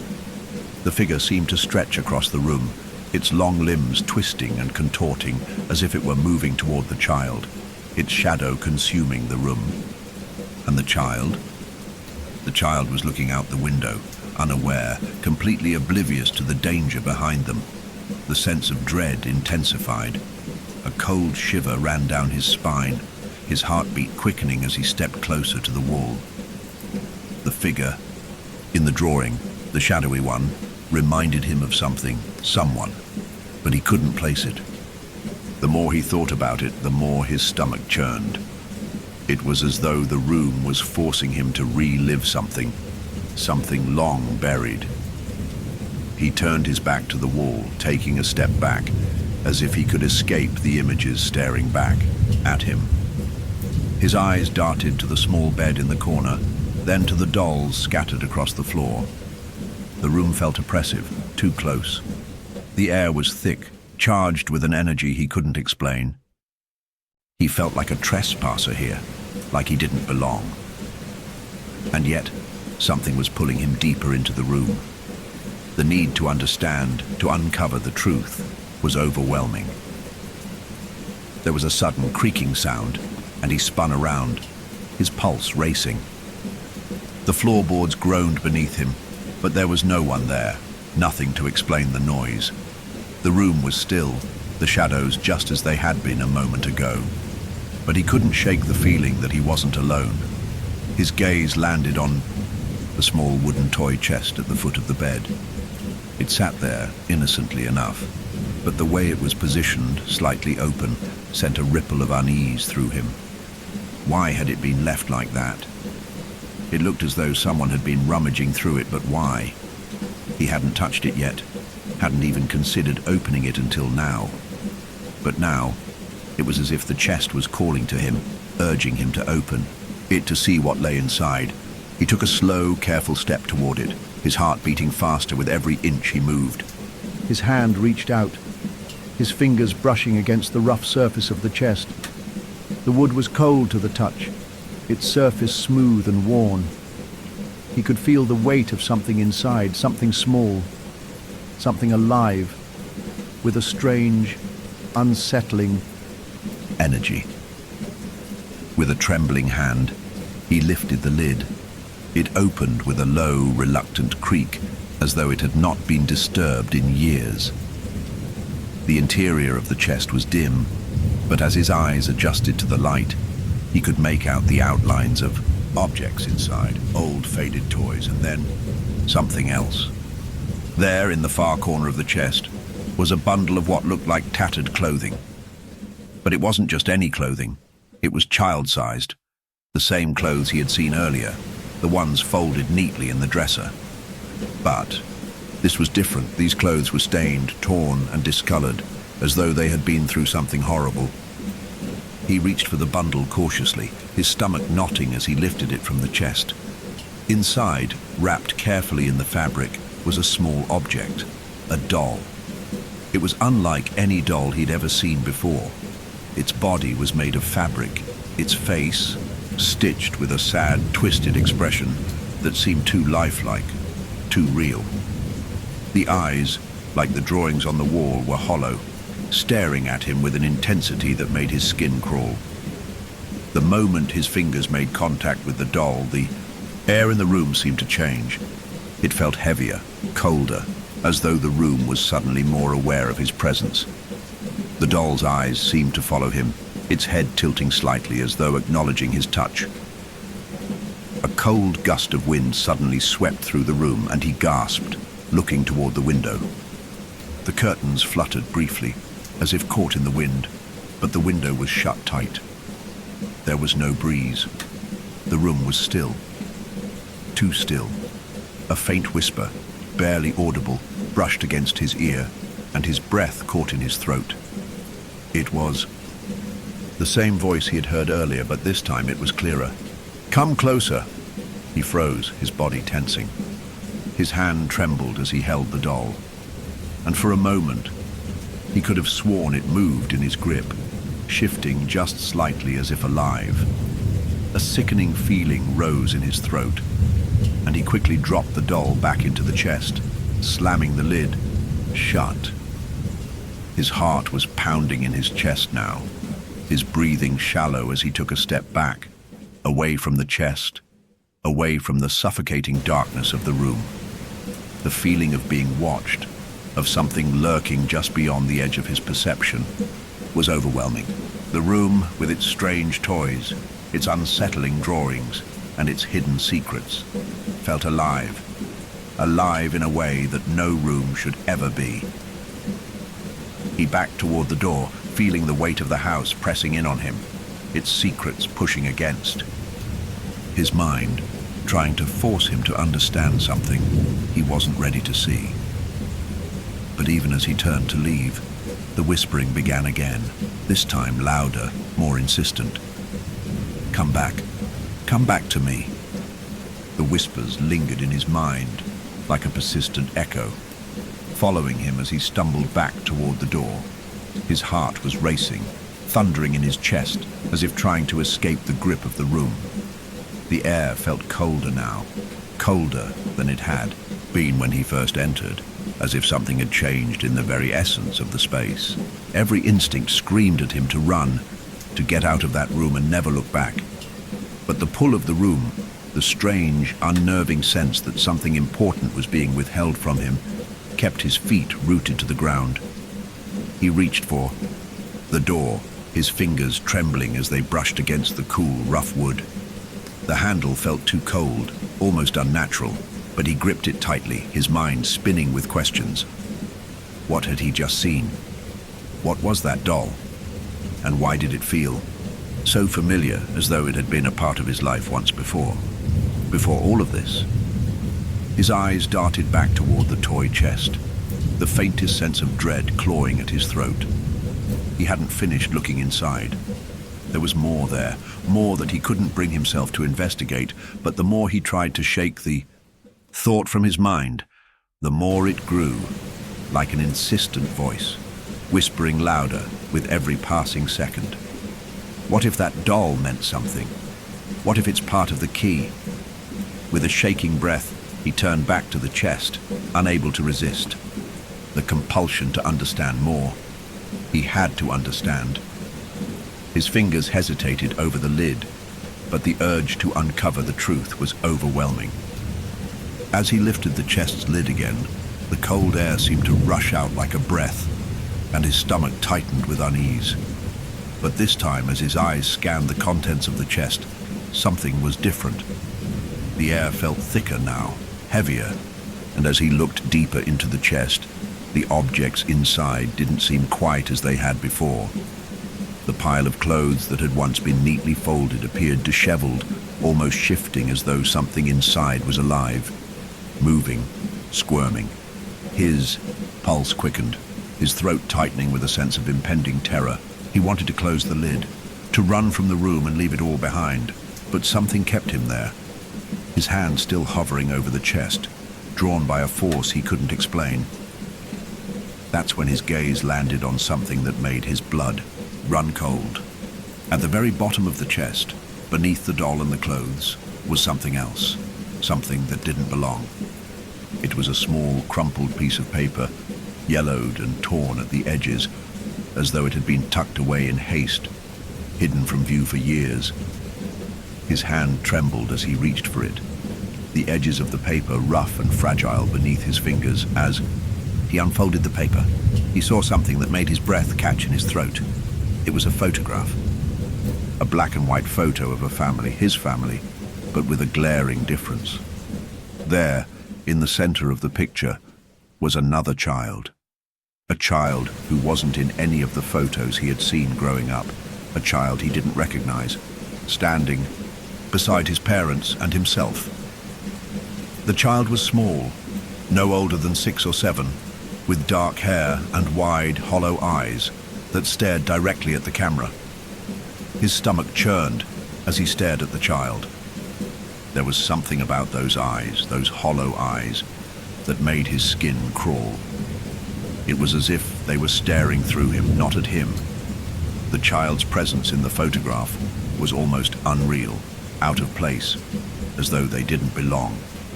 But the more he stared at the photo, the more something inside him stirred, something buried deep within his memories.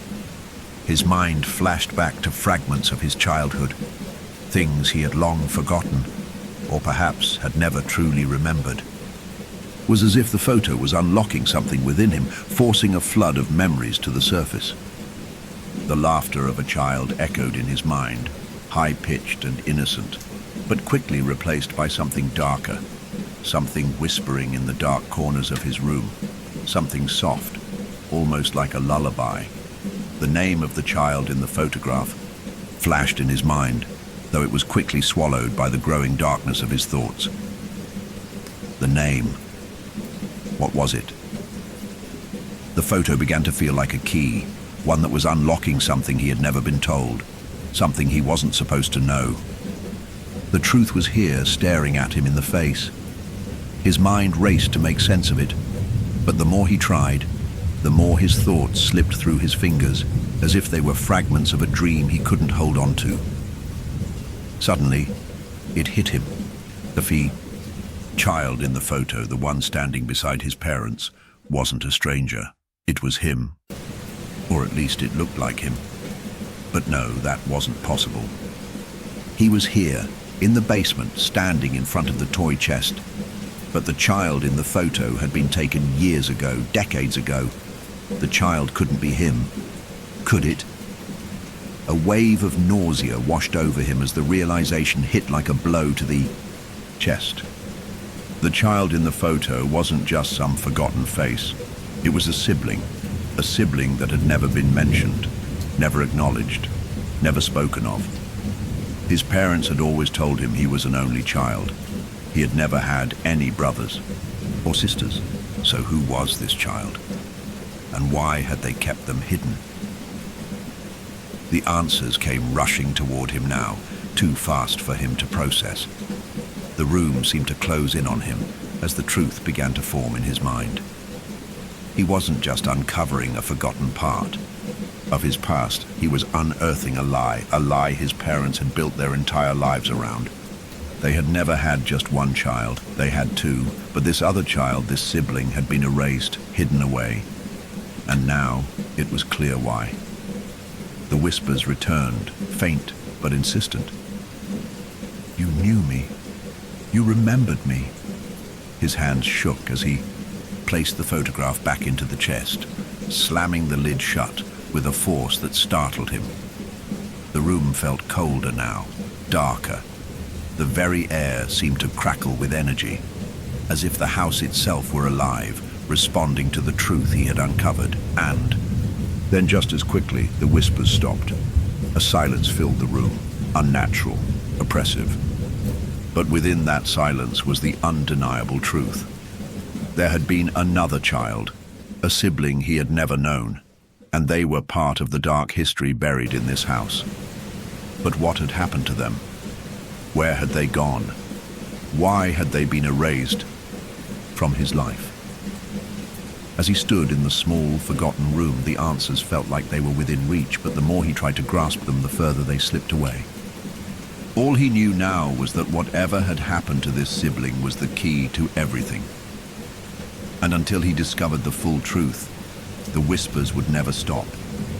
They would follow him, haunting him, until he uncovered the dark, terrifying secret that had been buried in this house. The air in the room was thick, charged with an energy that was impossible to ignore. It was as though the house had suddenly come alive, reacting to the revelations that had just come to light. Every corner of the room, every shadow felt heavy, pressing down on him. He stood frozen for a moment, his heart racing, his breath shallow as his eyes darted around the room, searching for something, anything, that could explain the unsettling atmosphere that now surrounded him. The whispers had stopped, but their presence remained, lingering in the back of his mind like a shadow he couldn't shake. He could still hear them faintly, just beneath the surface of his thoughts, like a soft murmur in a dream. "You know me. You remember me." He clenched his jaw, forcing the thought away. He had to focus. There were too many questions, too many pieces of the puzzle that still needed to be put together.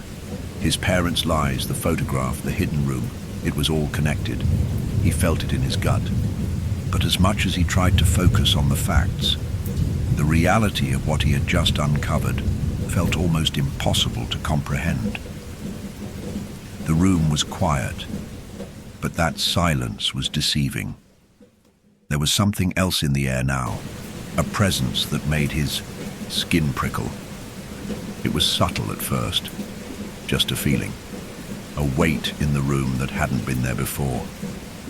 He reached for the light switch, but as his fingers brushed against it, the light flickered and hummed, casting long, erratic shadows across the walls.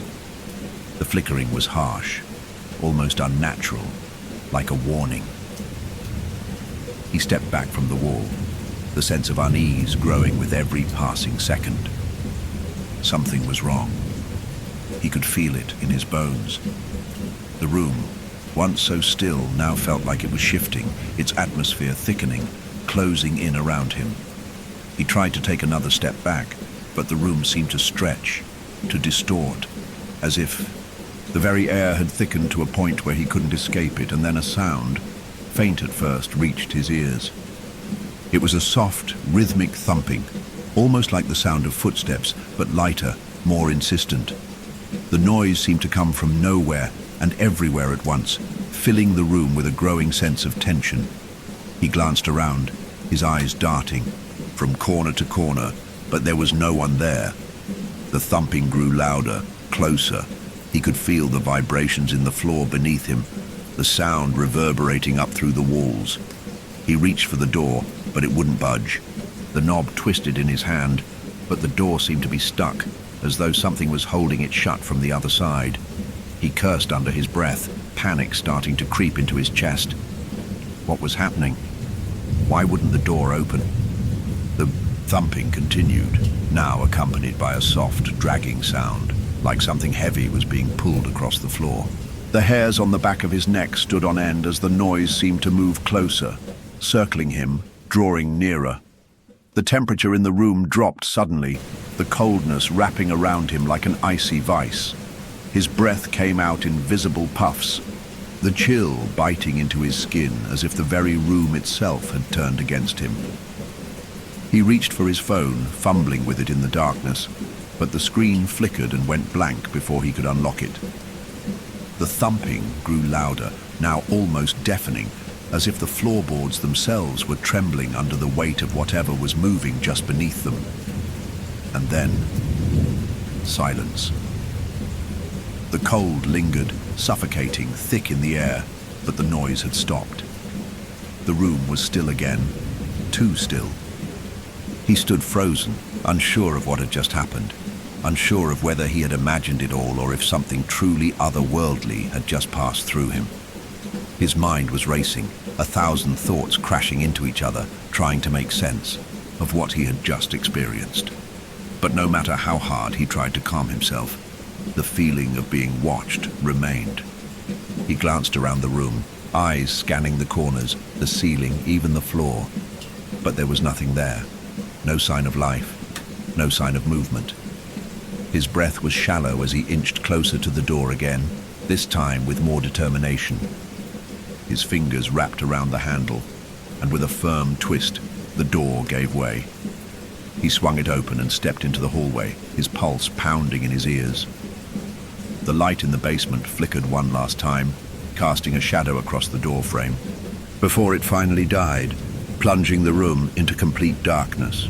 The sudden silence felt almost louder than the thumping had been. He exhaled slowly, trying to steady himself, but the sense of dread that had settled in his chest refused to leave. The shadows seemed to grow longer now, stretching out in the dim light of the hallway, and he couldn't shake the feeling that something or someone was still in the room with him, lingering just behind the door, watching. He shook his head, trying to clear the fog that had settled in his mind. This wasn't real. It couldn't be.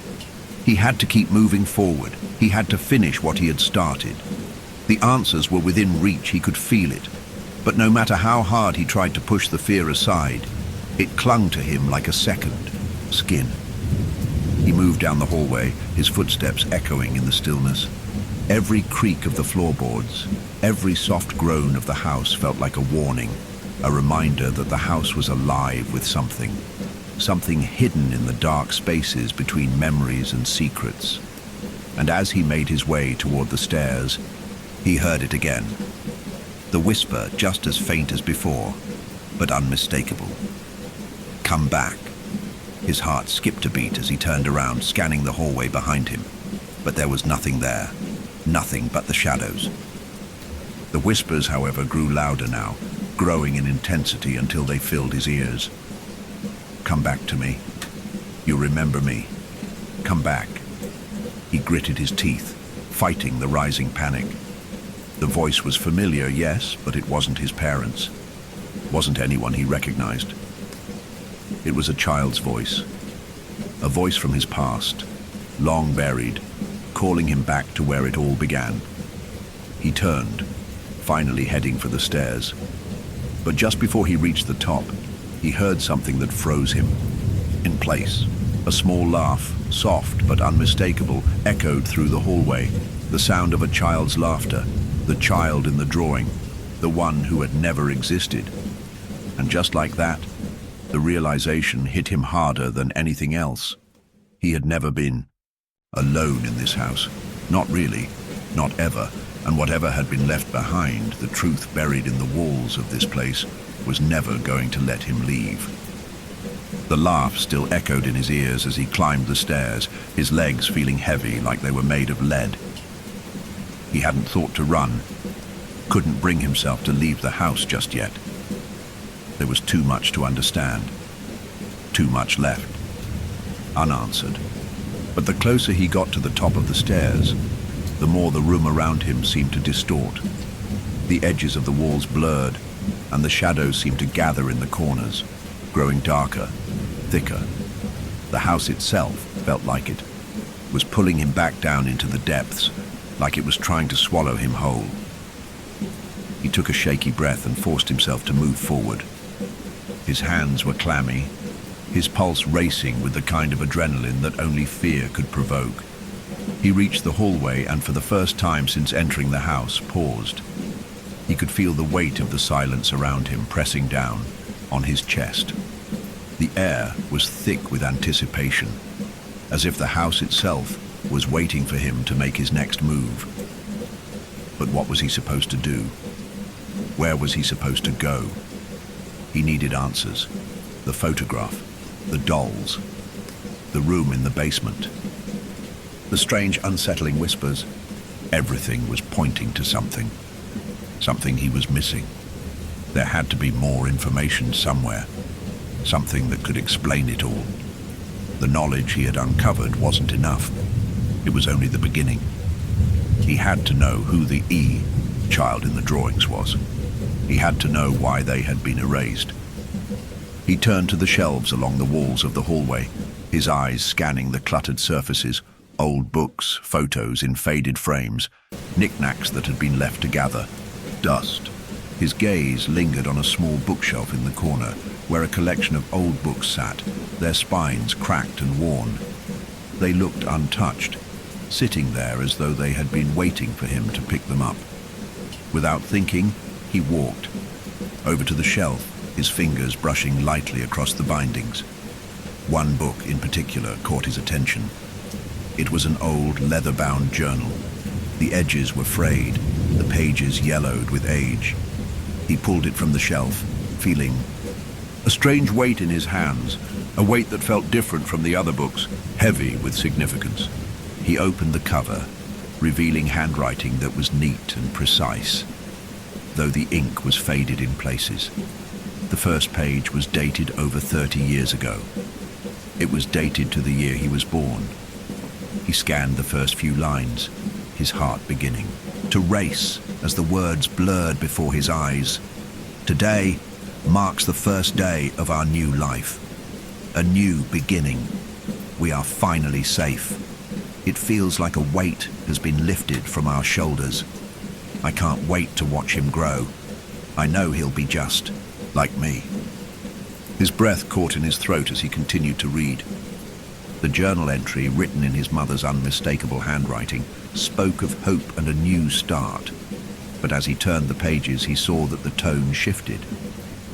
Slowly, the entries became darker, more fragmented. The words became erratic, hurried, as if the author were in a state of panic, struggling to make sense of something beyond their control. He doesn't remember. He can't remember. Why can't he remember? It's happening again. I can't keep him safe. I don't know how to stop it. Please, someone, help us. We can't keep running. We can't keep hiding. He's too young to understand. The hairs on the back of his neck stood on end. The words were a confession, a cry for help. His mother had written this. His mother, the woman who had always been the calm, composed figure in his life, had been writing about something he couldn't remember. Something they had been hiding from him. His hands trembled as he turned the page, his mind racing with questions. The entries continued in the same vein, desperation building with each passing day. He could feel his pulse quickening as he read further, unable to tear his eyes away from the words. He had to know, he had to understand. It's not just me anymore. He can hear it. He's starting to see it too. He knows. He knows something's wrong. The house is calling to him, it won't stop. He sees things. He hears things that aren't there. He doesn't remember, but he will. He has to remember. If he doesn't, there's no hope for him. No hope for us. A cold sweat broke out on his forehead as the reality of what he was reading set in. His mother had known. She had known all along. But what had she been hiding? What had they been trying to protect him from? The words were too much, too overwhelming. The secrets of his past were buried deep in these pages, waiting to be uncovered. His hand hovered over the next page, but a sudden sharp noise from the hallway made him freeze in place. The sound, a soft thump, then a dragging noise came from downstairs from the direction of the basement. The thumping sound was back, steady and rhythmic, like something or someone was moving in the dark, just out of reach. His heart skipped a beat, and for a moment he couldn't move. The noise wasn't a figment of his imagination, it was real. But who or what was down there? The journal slipped from his hands, landing on the floor with a heavy thud. He turned to face the door, his body stiff with fear. The thumping continued, growing louder. But this time, it wasn't just the thumping. There was something else. A faint whisper, distant at first, but growing clearer, closer. Come back, you remember. You have to come back, the voice. It was unmistakable. It was the voice of a child, but not one he had ever met. It was the voice from the photographs, the voice that had been hidden from him for so long. His throat tightened, the words caught in his chest. The truth was slipping away, just out of reach. But there was something else. Something about the way the voice was calling to him, as if it were beckoning him back to where it all began. His legs moved on their own, carrying him toward the door, toward the stairs that would lead him down to the basement. He didn't know why, but he had to go. The voice, the thumping, the whispers, it was all connected. The house had been hiding the truth for so long, but now it was calling to him, urging him to come closer, to remember. The house had a story to tell, and he was finally ready to hear it. The sound of the whisper was unmistakable now, growing louder, more insistent as it echoed through the darkened hallway. It felt as though the walls themselves were vibrating with the voice, a presence that had been hidden for so long, and now refused to be ignored. "Come back.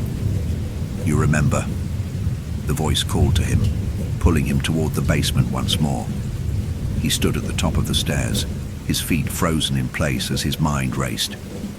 The air was thick with the sense of something, someone, waiting for him below. The shadows in the hallway seemed to stretch unnaturally, flickering as if alive, each corner of the house whispering secrets he wasn't ready to hear. The house wasn't just old. It wasn't just forgotten. It was alive, breathing with the weight of years spent hiding a truth so dark it had been buried under layers of time, locked away in corners where the light couldn't reach. He had come this far, uncovered pieces of a story that didn't belong to him, but whose truth seemed to be tangled in the very fibers of his being. His parents had hidden something from him. They had erased a part of his past, and now the house was demanding that he face it. He descended the stairs, his movements slow, deliberate, as if the house itself were guiding him downward, urging him to confront what lay in the shadows. The basement was as cold as ever, but there was a difference now, something he couldn't quite place, something watching him. The thumping from below had stopped, but the silence that followed was even more unnerving. It was an oppressive kind of quiet, the kind that filled the space with 1,000 unspoken words, 1,000 unshed tears. The basement door loomed ahead, its wood scratched and battered, the faint smell of mildew and decay seeping through the cracks. He reached for the handle, but the moment his fingers brushed the cold metal, the room seemed to shudder. The walls creaked, the air thickening, as though the house were trying to hold its breath. His mind flashed back to the journal, to the frantic entries written by his mother. He's starting to see it too. He knows. The voice he had heard was no longer just an echo. It wasn't just some distant memory or a figment of his imagination. It was real. The child was here, just beyond the door. He twisted the handle. It turned with a reluctant groan, the door opening slowly, as if it hadn't been disturbed in years. A gust of cold air rushed out, hitting him like a physical blow, making him take a step back. The basement beyond was shrouded in darkness, but he could feel it, the presence. He took a deep breath and stepped inside. The room was different now, more tangible in its darkness. There were no sounds, no whispers, no thumping, just the hum of silence, thick and suffocating. The only light came from the small, dim bulb overhead, casting a faint glow over the room, but the shadows seemed to crawl from every corner, as though they were waiting, watching. At first, he didn't see it, but then his eyes adjusted, and the realization hit him like a wave. The walls of the basement were covered in more drawings, more of the child's drawings, the same crude, unsettling images that had been scattered throughout the hidden room in the back of the house. But these were different. They weren't on the walls alone. They had bled into the very fabric of the room, the floorboards, the ceiling, as if the house itself had been scarred by the child's presence. There, etched into the floor, was a symbol, twisted and incomprehensible, a jagged, looping shape that seemed to writhe as if it were alive, moving in the shadows. And in the center of the room, placed carefully in the middle of the symbol, was an old wooden chair. It looked out of place, as though it had been waiting there for him. His heart skipped a beat as he approached the chair, his feet heavy with dread. He could feel the weight of the room pressing in on him, the suffocating silence making his head spin. As he stood before it, his gaze shifted to the far corner of the basement, and there, almost hidden in the shadows, was something else, a figure, a child. It stood there, unmoving, its back to him. The figure was small, too small, with a thin frame that seemed to melt into the darkness. The air seemed to freeze around him as his mind reeled. The child was facing away from him, standing, still as if waiting for him to notice, waiting for him to remember. You remember me, don't you? The voice, soft, faint but unmistakable, came again, and the world around him seemed to blur. The child's presence in the corner felt so familiar, so real, that it was impossible for him to deny it. This was the child from the drawings, the one who had been erased, the one he had never known. But it wasn't just any child. It was his sibling, his brother or sister, someone who should have been there, who should have been part of his life. But now, they were here, in the dark, waiting for him to remember. The child's head tilted slightly, just enough to show a glimpse of its face. And that was when it hit him. The face was too familiar. It was his own face, but distorted, twisted in a way he couldn't comprehend. The eyes were dark, sunken, empty, just like the drawings. And in that moment, as he stared into the hollow eyes of the figure, he realized the truth. The child wasn't a separate entity at all. The child wasn't someone else. It was him, version of him. A version of himself that had never been allowed to grow, to live. A version that had been locked away in the shadows, buried under the weight of secrets and lies. He had been erased, forgotten by his parents, cast aside as if he had never existed. But he hadn't disappeared. No, he had stayed here, in the darkness, waiting for the truth to come to light, waiting for the one who could remember. The room seemed to close in on him as the whispers grew louder, wrapping around his mind. The child's voice was clearer now, stronger, filled with desperation. You have to remember me. We were supposed to be together, but you left me. You abandoned me.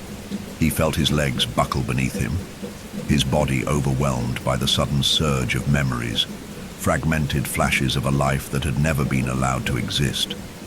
The laughter of a child, a hand reaching out in the dark, the sound of whispers in the corner of his room at night. His mind spun as the pieces of his past clicked into place. But it was too much. He couldn't breathe. His chest felt tight, suffocating as the truth clawed at him. The child, the forgotten sibling, had never left. They had always been here, waiting, hidden in the shadows of this house. And now, they were coming for him. The room spun, the walls closing in as he felt the presence behind him growing closer. He turned, but no one was there. The whispers swirled around him, taunting him, pushing him deeper into the nightmare. He stumbled backward, away from the child in the corner, his vision blurring as his mind fought to escape the terror that threatened to consume him. And just as he thought he might lose himself completely, the voice came again, this time not in whispers, but in a scream. You can't leave. You can't escape me. He ran. The house, the shadows, the child. They were all closing in on him. There was no escape. He had opened the door, and now there was no going back. His feet pounded against the floor, heart racing in his chest as he stumbled through the darkness, blindly running through the basement, desperate to escape. The room seemed to stretch out endlessly, the walls pushing in closer with every step he took. His breath was ragged, desperate, the air thick and suffocating with the weight of the past. The whispers had turned into a cacophony, overwhelming, swirling around him, echoing off the walls. You can't run. You can't escape. You remember. His legs burned, his body begging him to stop, to take a breath. But he couldn't. He couldn't stop. He couldn't let the shadows overtake him. The darkness was closing in. He could feel it, see it in the corners of his vision, lurking just beyond the reach of the weak light overhead. The basement had never felt this alive, this hungry. His hands fumbled for the door, grasping at the handle with frantic urgency, but it refused to budge. The door that had once opened so easily now felt as if it had been locked by some unseen force, holding him prisoner. The shadows seemed to press against him, pushing him back, like hands reaching out from the dark, pulling him into the void. You remember me, don't you? The voice was no longer a whisper. It was inside his head now, wrapping around his thoughts, filling every empty space in his mind. The voice, the child's voice, his own voice, was relentless, insistent.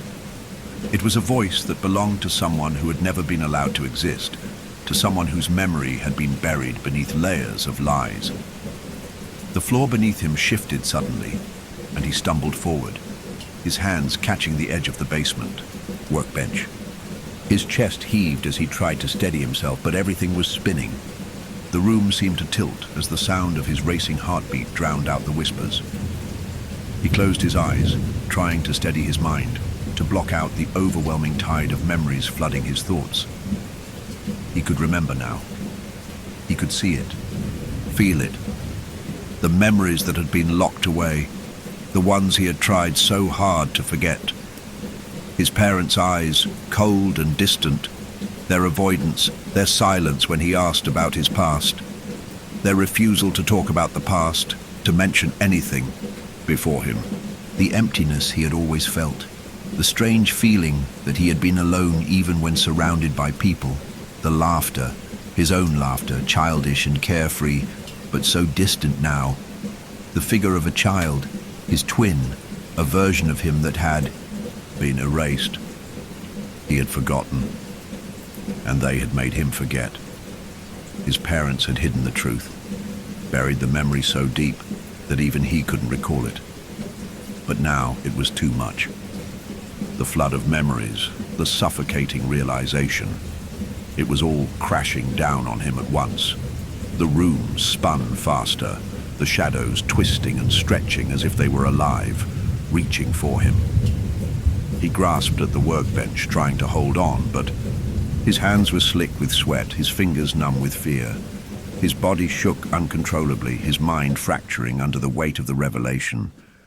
We were supposed to be together, remember? We were never supposed to be apart. The voice came again, this time louder, more urgent, as if it were right beside him. The child was there, in the room with him, and yet, when he turned to look, there was nothing.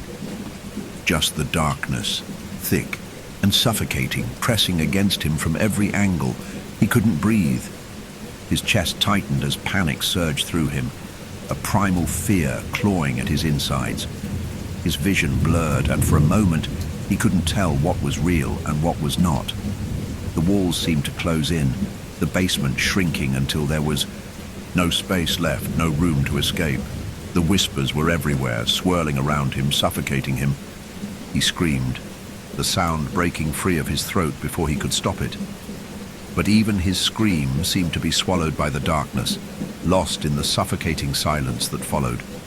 His hands shot out to steady himself, grasping at anything, but there was nothing. The room had become an endless void, and he was trapped, pulled deeper into it, caught in the pull of something far darker than he could have imagined. The voice grew louder, now mixed with an agonizing sound that made his stomach churn. It was a sound he couldn't quite place, but it was there, gnawing at his mind. The floor beneath him trembled, the house itself seeming to come alive with a pulse, a rhythm that matched the beating of his own heart. I'm here. I'm always here. The voice was no longer just a whisper. It was a scream, a demand, a call to something deep inside him that he had never understood. His head spun as he fell to his knees, clutching at his chest, gasping for air. The basement was no longer just a room. It was alive. The air thickened, wrapping around him, making it impossible to think, impossible to escape.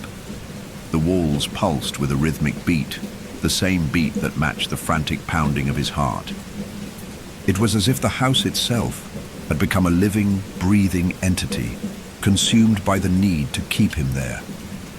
He tried to stand, to push himself up, but his legs felt weak, his body trembling uncontrollably. The whispers in his mind grew louder, more frantic. You left me, you forgot, you abandoned me. And then, with a sudden jarring clarity, he remembered.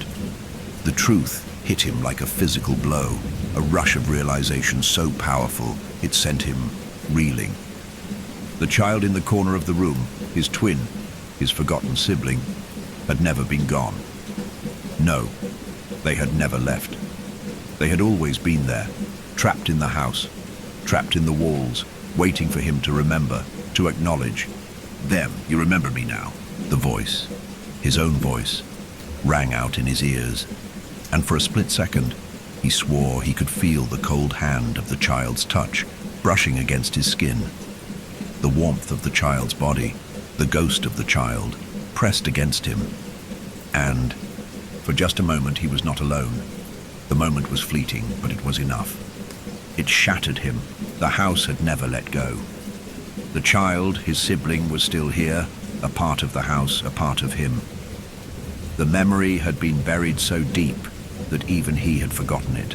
And now, the house demanded that he acknowledge the truth he had been running from. The walls around him seemed to pulse one final time, then everything stopped. The basement fell silent, the oppressive weight of the shadows lifting just slightly. He was left kneeling in the center of the room, the house holding its breath, as if it were waiting for him to make a decision. There was no escaping what was here. The past, the forgotten child, was always going to be with him, lurking, waiting for the moment he would finally remember.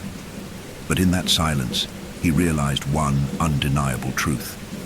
The house wasn't just a place. It was a memory, and that memory would never let him go. The silence hung thick in the basement, suffocating, as though the air itself was holding its breath, waiting for something, for him to do something. His hands shook uncontrollably, but he couldn't move.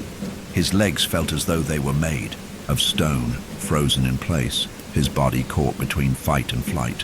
It was a strange, heavy stillness, a moment where the whole house seemed to pause, teetering on the edge of something catastrophic. He could still hear the voice in his mind, soft at first but growing more distinct, more insistent. You can't leave, not now. You know me. You've always known me. The whisper felt so close, so real, as if the child, the one he had never known, was right beside him, breathing in the darkness, waiting. The child was alive, real, a presence that had never left.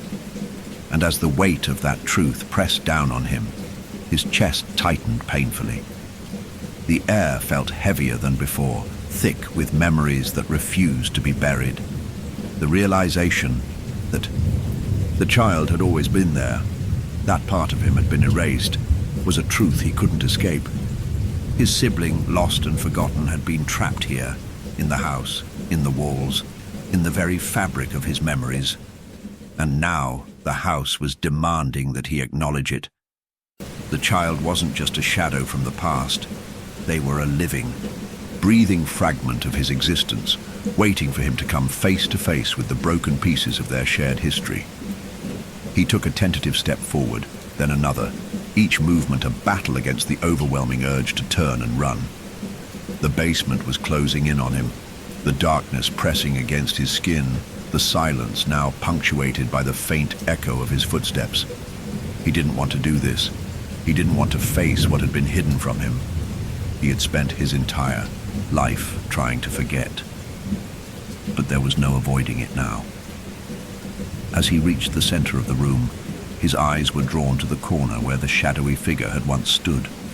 The child's face, his own face, seemed to materialize in the darkness, flickering like an old photograph. The sight made his stomach lurch, his vision blurring with the weight of memories long buried. The child's eyes, dark and hollow, stared at him from the shadows, those same hollow eyes from the drawings, from the photographs, from the very core of his childhood. "You left me here. You abandoned me." The voice was soft, but the words hit him with the force of a blow. It wasn't just a memory. It wasn't just a figment of his imagination. The child was here, and they were angry. They were hurt, and they were demanding that he understand. The shadows around him shifted, the air thickening with the presence of something not entirely human. The basement, the house, everything in it had become something other, a space between the living and the dead, a place where memories were twisted into something more. He could feel the floor beneath him shift, the walls groaning as though they were alive, echoing the pain of the past. He took another step toward the figure in the corner, the distance between them closing, but it felt like an eternity. He could hear the child's breath now, slow and ragged, as though they were waiting for him to acknowledge them, waiting for him to remember. And as he stood there just a few feet away, the air shifted. A cold wind swept through the room, and the faint, ghostly outline of the child flickered, as though it were fighting to hold itself together. "I was never meant to be forgotten." The voice was louder now, more insistent, filled with the pain of years spent in the shadows. "You don't know what they did to me, what they kept from you. They erased me. They made you forget." His chest tightened as the truth hit him like a punch. His parents had done it, his mother, his father. They had erased his sibling. They had made him forget the child who had been there with him, who had shared his life. And now that child was here in this place, a part of him that he had never known but always felt in the back of his mind. He reached out instinctively as if trying to touch the shadow in front of him, but his hand passed right through it, as if the child were made of mist, of memory, of something that was not quite real, but not entirely false either. The sensation was chilling, his own hand, his own flesh, reaching out and touching the nothingness that had become his sibling. A cold, deep shiver ran through him as the shadows seemed to swirl around him, tightening like a vice. "Why did you leave me?" The child's voice was so close now, so real it made his heart stutter. "You were supposed to protect me. You were supposed to remember. But you forgot. You left me to rot in this place." The basement seemed to close in around him, the walls growing tighter, the air thicker. He could feel the weight of the child's grief pressing down on him, like a force that was pulling at his soul. It was a grief he couldn't escape, a grief that was part of him, a part of his forgotten past that had never been allowed to heal. It was too much, too heavy. "I never left you." The words escaped him before he could stop them, his voice barely a whisper. "I didn't forget you. I didn't know. I never knew. I didn't mean to leave you. I didn't know you were here."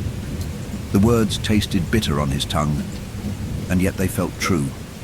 The truth had always been buried, hidden in the cracks of his mind, sealed away behind years of lies and silence.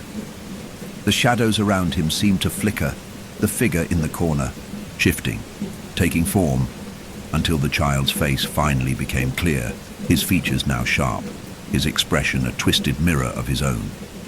His sibling, his other self, was standing before him, but they were different, altered by years of anger and abandonment. The child's eyes were wide, hollow, filled with the emptiness of a life that had never been allowed to exist. The room was spinning again, the walls groaning as if the house itself was collapsing under the weight of the truth. The child's voice was no longer a whisper, but a wail, a scream of pain and loss, echoing through the basement, rattling the very foundation of the house. I was never meant to be forgotten. You were supposed to remember. Everything shattered. The room exploded with a deafening sound, the walls caving in around him. The house trembled, the light above flickering violently as the child's scream tore through the air. And then, in the blink of an eye, everything went black. The silence that followed was deafening. When he opened his eyes, he was lying on the floor of the basement, gasping for air, his chest heaving. The room was empty now, the shadows no longer swirling. The figure was gone. The house had stopped groaning. The whispers had faded into nothing. He sat up slowly, his body aching from the weight of what had just happened. The truth had been revealed, but at what cost? He could still feel the weight of the child's grief, the child's anger pressing against him. The memory of the child, the sibling he had never known, was still there, lingering in the darkness of his mind. And as he stood to leave the basement, the echoes of that voice still haunted him, faint but undeniable. You can't forget me. You can't forget what I was, what we were. The house, the past, the forgotten child. They would never leave him.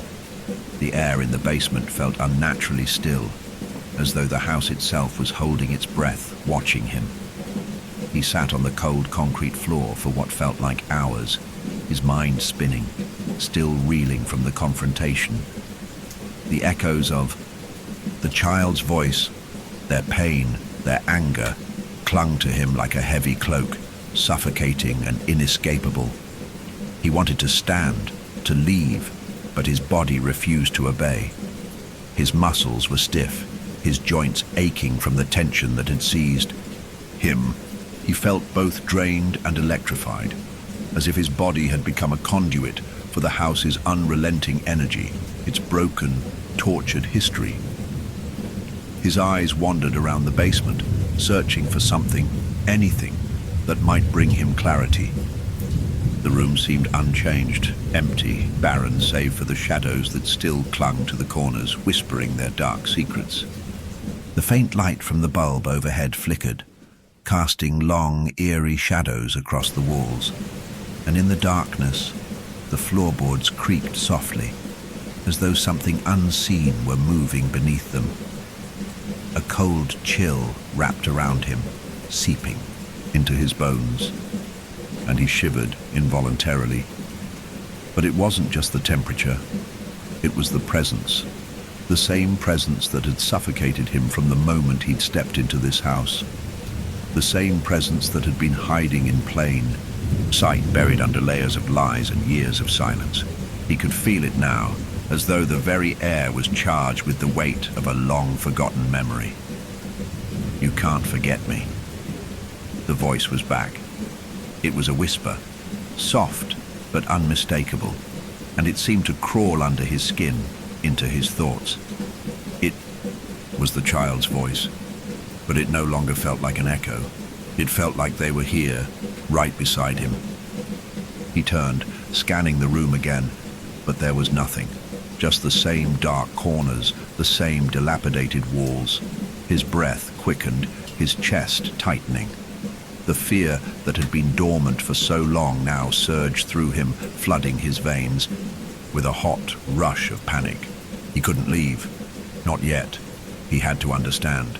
The house had shown him its secrets, his secrets, but there were still pieces missing, still things he hadn't seen, hadn't heard. And he couldn't leave this place until he had uncovered it all, until he had seen the truth with his own eyes.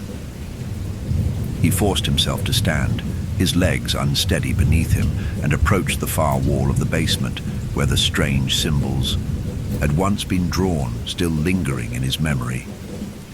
The symbols, the way they twisted in on themselves, had held him in a trance, keeping him locked in place. And now, they called to him again. Come closer.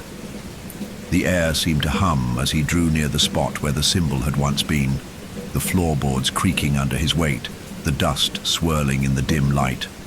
The room grew colder as he stepped forward, and he noticed something new, something he had missed earlier. The symbols on the wall weren't just random scrawls. They were part of a pattern that had been burned into the wood, scorched by time and sorrow. The edges of the drawings were faintly glowing, a dull, sickly green light, like the remnants of some long-dead fire. As his hand reached out toward them, the air around him seemed to warp, bending and rippling, as though reality itself was distorting. His fingers brushed against the wall, and a shock of cold surged through him, jolting his entire body. He gasped, stumbling back as his mind filled with images of a child, of a family torn apart, of memories too painful to recall. But there was more, so much more. The symbols began to shift, rearranging themselves in his mind, folding in on each other as if they were alive. The symbols were no longer just symbols. They were words, ancient words, names, echoing in his mind. Come back. Remember. He felt his knees buckle as the weight of the words pressed down on him, suffocating him. The floor beneath him seemed to shake, and the walls groaned as if the house itself were waking, stretching, as though it had been sleeping for far too long. The air felt thick with something ancient, a force beyond comprehension. And then, in the darkness, he saw it, a figure. It was standing in the far corner of the room, just out of reach of the weak light, a silhouette that seemed to flicker in and out of existence. His breath caught in his throat, his heart pounding as he stared at the figure. The shadows had formed into a shape, a person, a child. But there was something wrong about them. They were too still, too quiet. And the longer he looked, the more their shape twisted, warped, until it felt as though they were made of the very darkness itself. The light seemed to bend around them, as if they weren't meant to exist in the same space as him. You remembered? Finally. The voice was like a razor against his skin, sharp, cruel, as it echoed through the basement. The figure stepped forward, its form flickering in and out of focus. With each step it took, the air grew colder, the shadows deeper. Its face was obscured, hidden behind a veil of darkness that seemed to swirl around it like smoke. But its eyes were visible, staring directly at him, and they were empty, hollow. Black holes that seemed to pull in everything around them, consuming the light, the warmth, everything. The child's voice had returned, but it wasn't the same as before. It wasn't a plea, it wasn't pain, now it was satisfaction. The child, the thing in front of him, was no longer just a forgotten memory. It was alive, and it was angry. You left me, you locked me away, but I'm here, now. He took a step back, his breath ragged, his body frozen in fear. His legs wouldn't move. The room felt like it was closing in on him, the walls pressing in, the shadows crawling toward him like living things. The figure in front of him began to move, but it wasn't walking. It floated, its feet never touching the ground as it glided toward him with unnatural speed. Its face remained obscured, but its eyes, those empty, endless eyes, were locked on him. The whispers came again, louder now, a cacophony of voices, all clamoring for his attention. You can't run from me. You can't escape this. You know what you did. The room seemed to pulse with each word, the darkness growing thicker, more suffocating. And then, as the figure drew closer, something inside him snapped. A wave of recognition, of terror, washed over him all at once. This wasn't just a shadow of his past. This was something worse. Something that had been buried for a reason. Something that had been left in the darkness for its own safety, for his safety. He could feel it now. The pull, the magnetism of the child's presence, the force that had been controlling the house, that had been controlling him. The realization hit him like a truck. This wasn't just about the child, it was about them. It was about him, the man standing in front of the shadow, a reflection of something twisted, broken, forgotten. He reached out, but his hand passed through the figure again, the chill biting into his skin.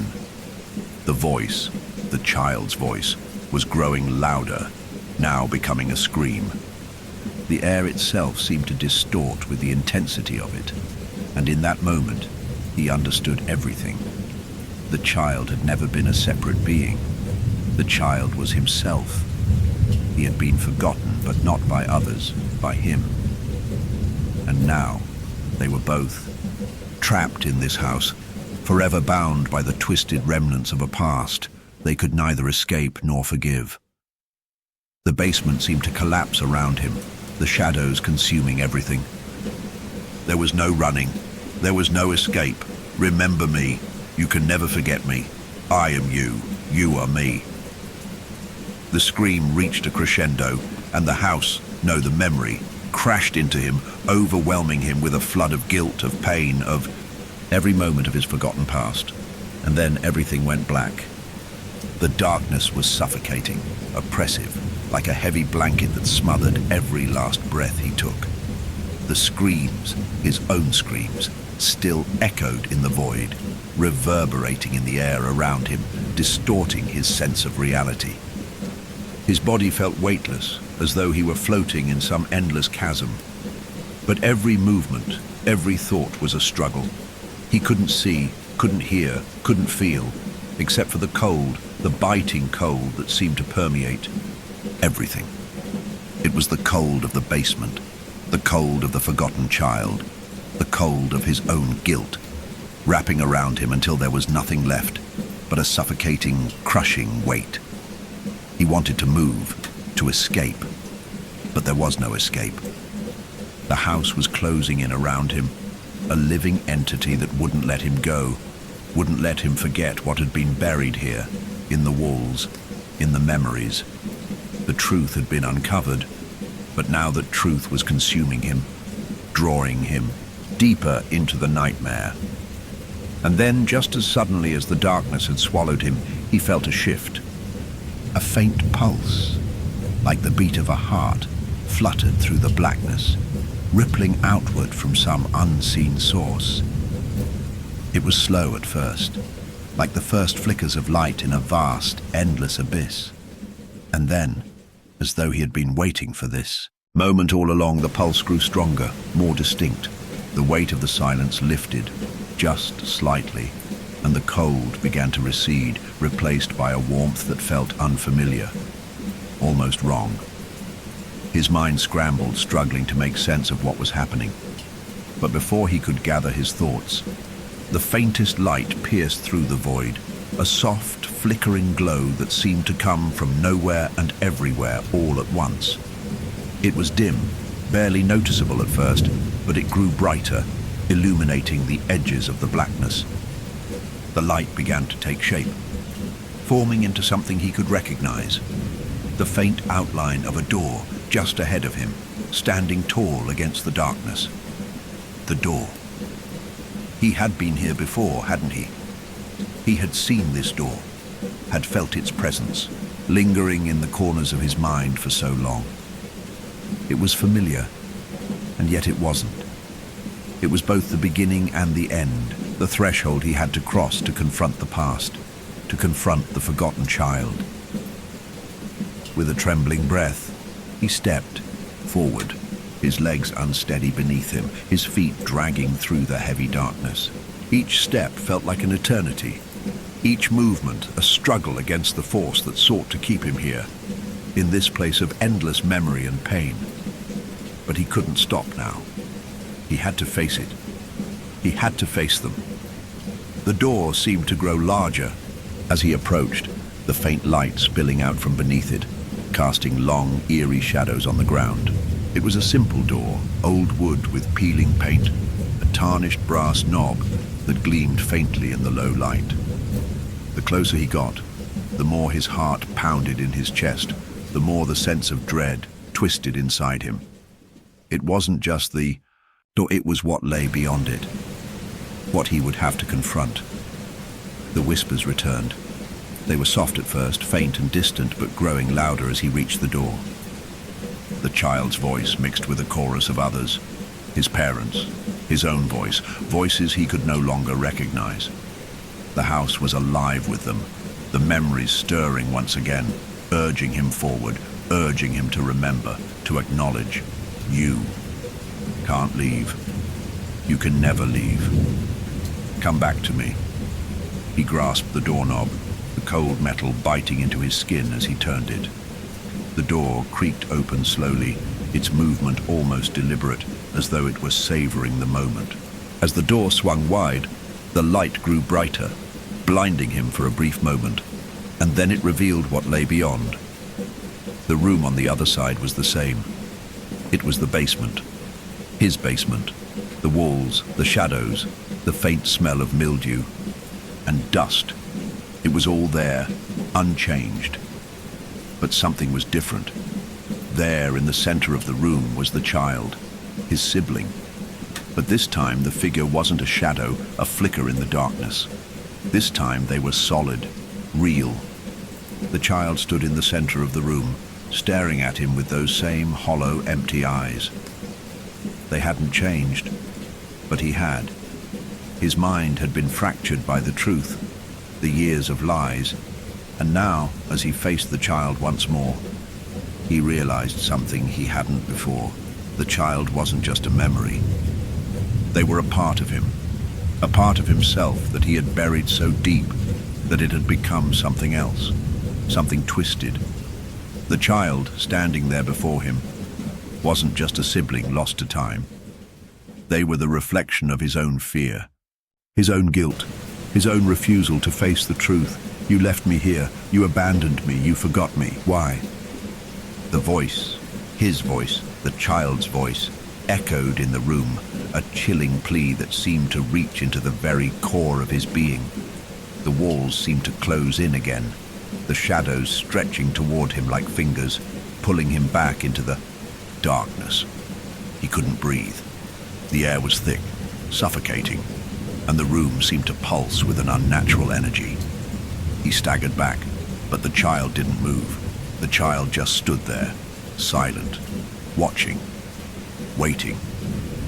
Suddenly, the house groaned, a low, guttural sound that seemed to come from the very foundation. The walls trembled and the floor beneath him shifted. The house was alive, responding to the confrontation, to the truth that had been buried for so long. And as the light from the open door flickered and dimmed, the figure of the child began to fade, dissolving into the shadows. His heart raced as the room seemed to collapse around him, the walls closing in, the whispers growing louder, until they became a deafening cacophony of voices. Remember, you can't escape me. You can't. Forget what you've done. He reached out, his hands grasping for something, anything to hold on to, but it was too late. The room was spinning, the darkness swallowing him whole, pulling him into the depths once again. And then, with a final horrifying scream, everything went black. When he opened his eyes, he was no longer in the basement. The house was silent, now eerily still. But something was different. The air was thick with the weight of what had happened, with the knowledge that he could never escape this place. The house, his house, would never let him go. The child, his forgotten sibling, had always been a part of him, and no matter how far he ran, they would always be there waiting, watching in the dark corners of his mind. You can never forget me. I am you, and you are me. The voices faded, but the house remained, and so did the truth.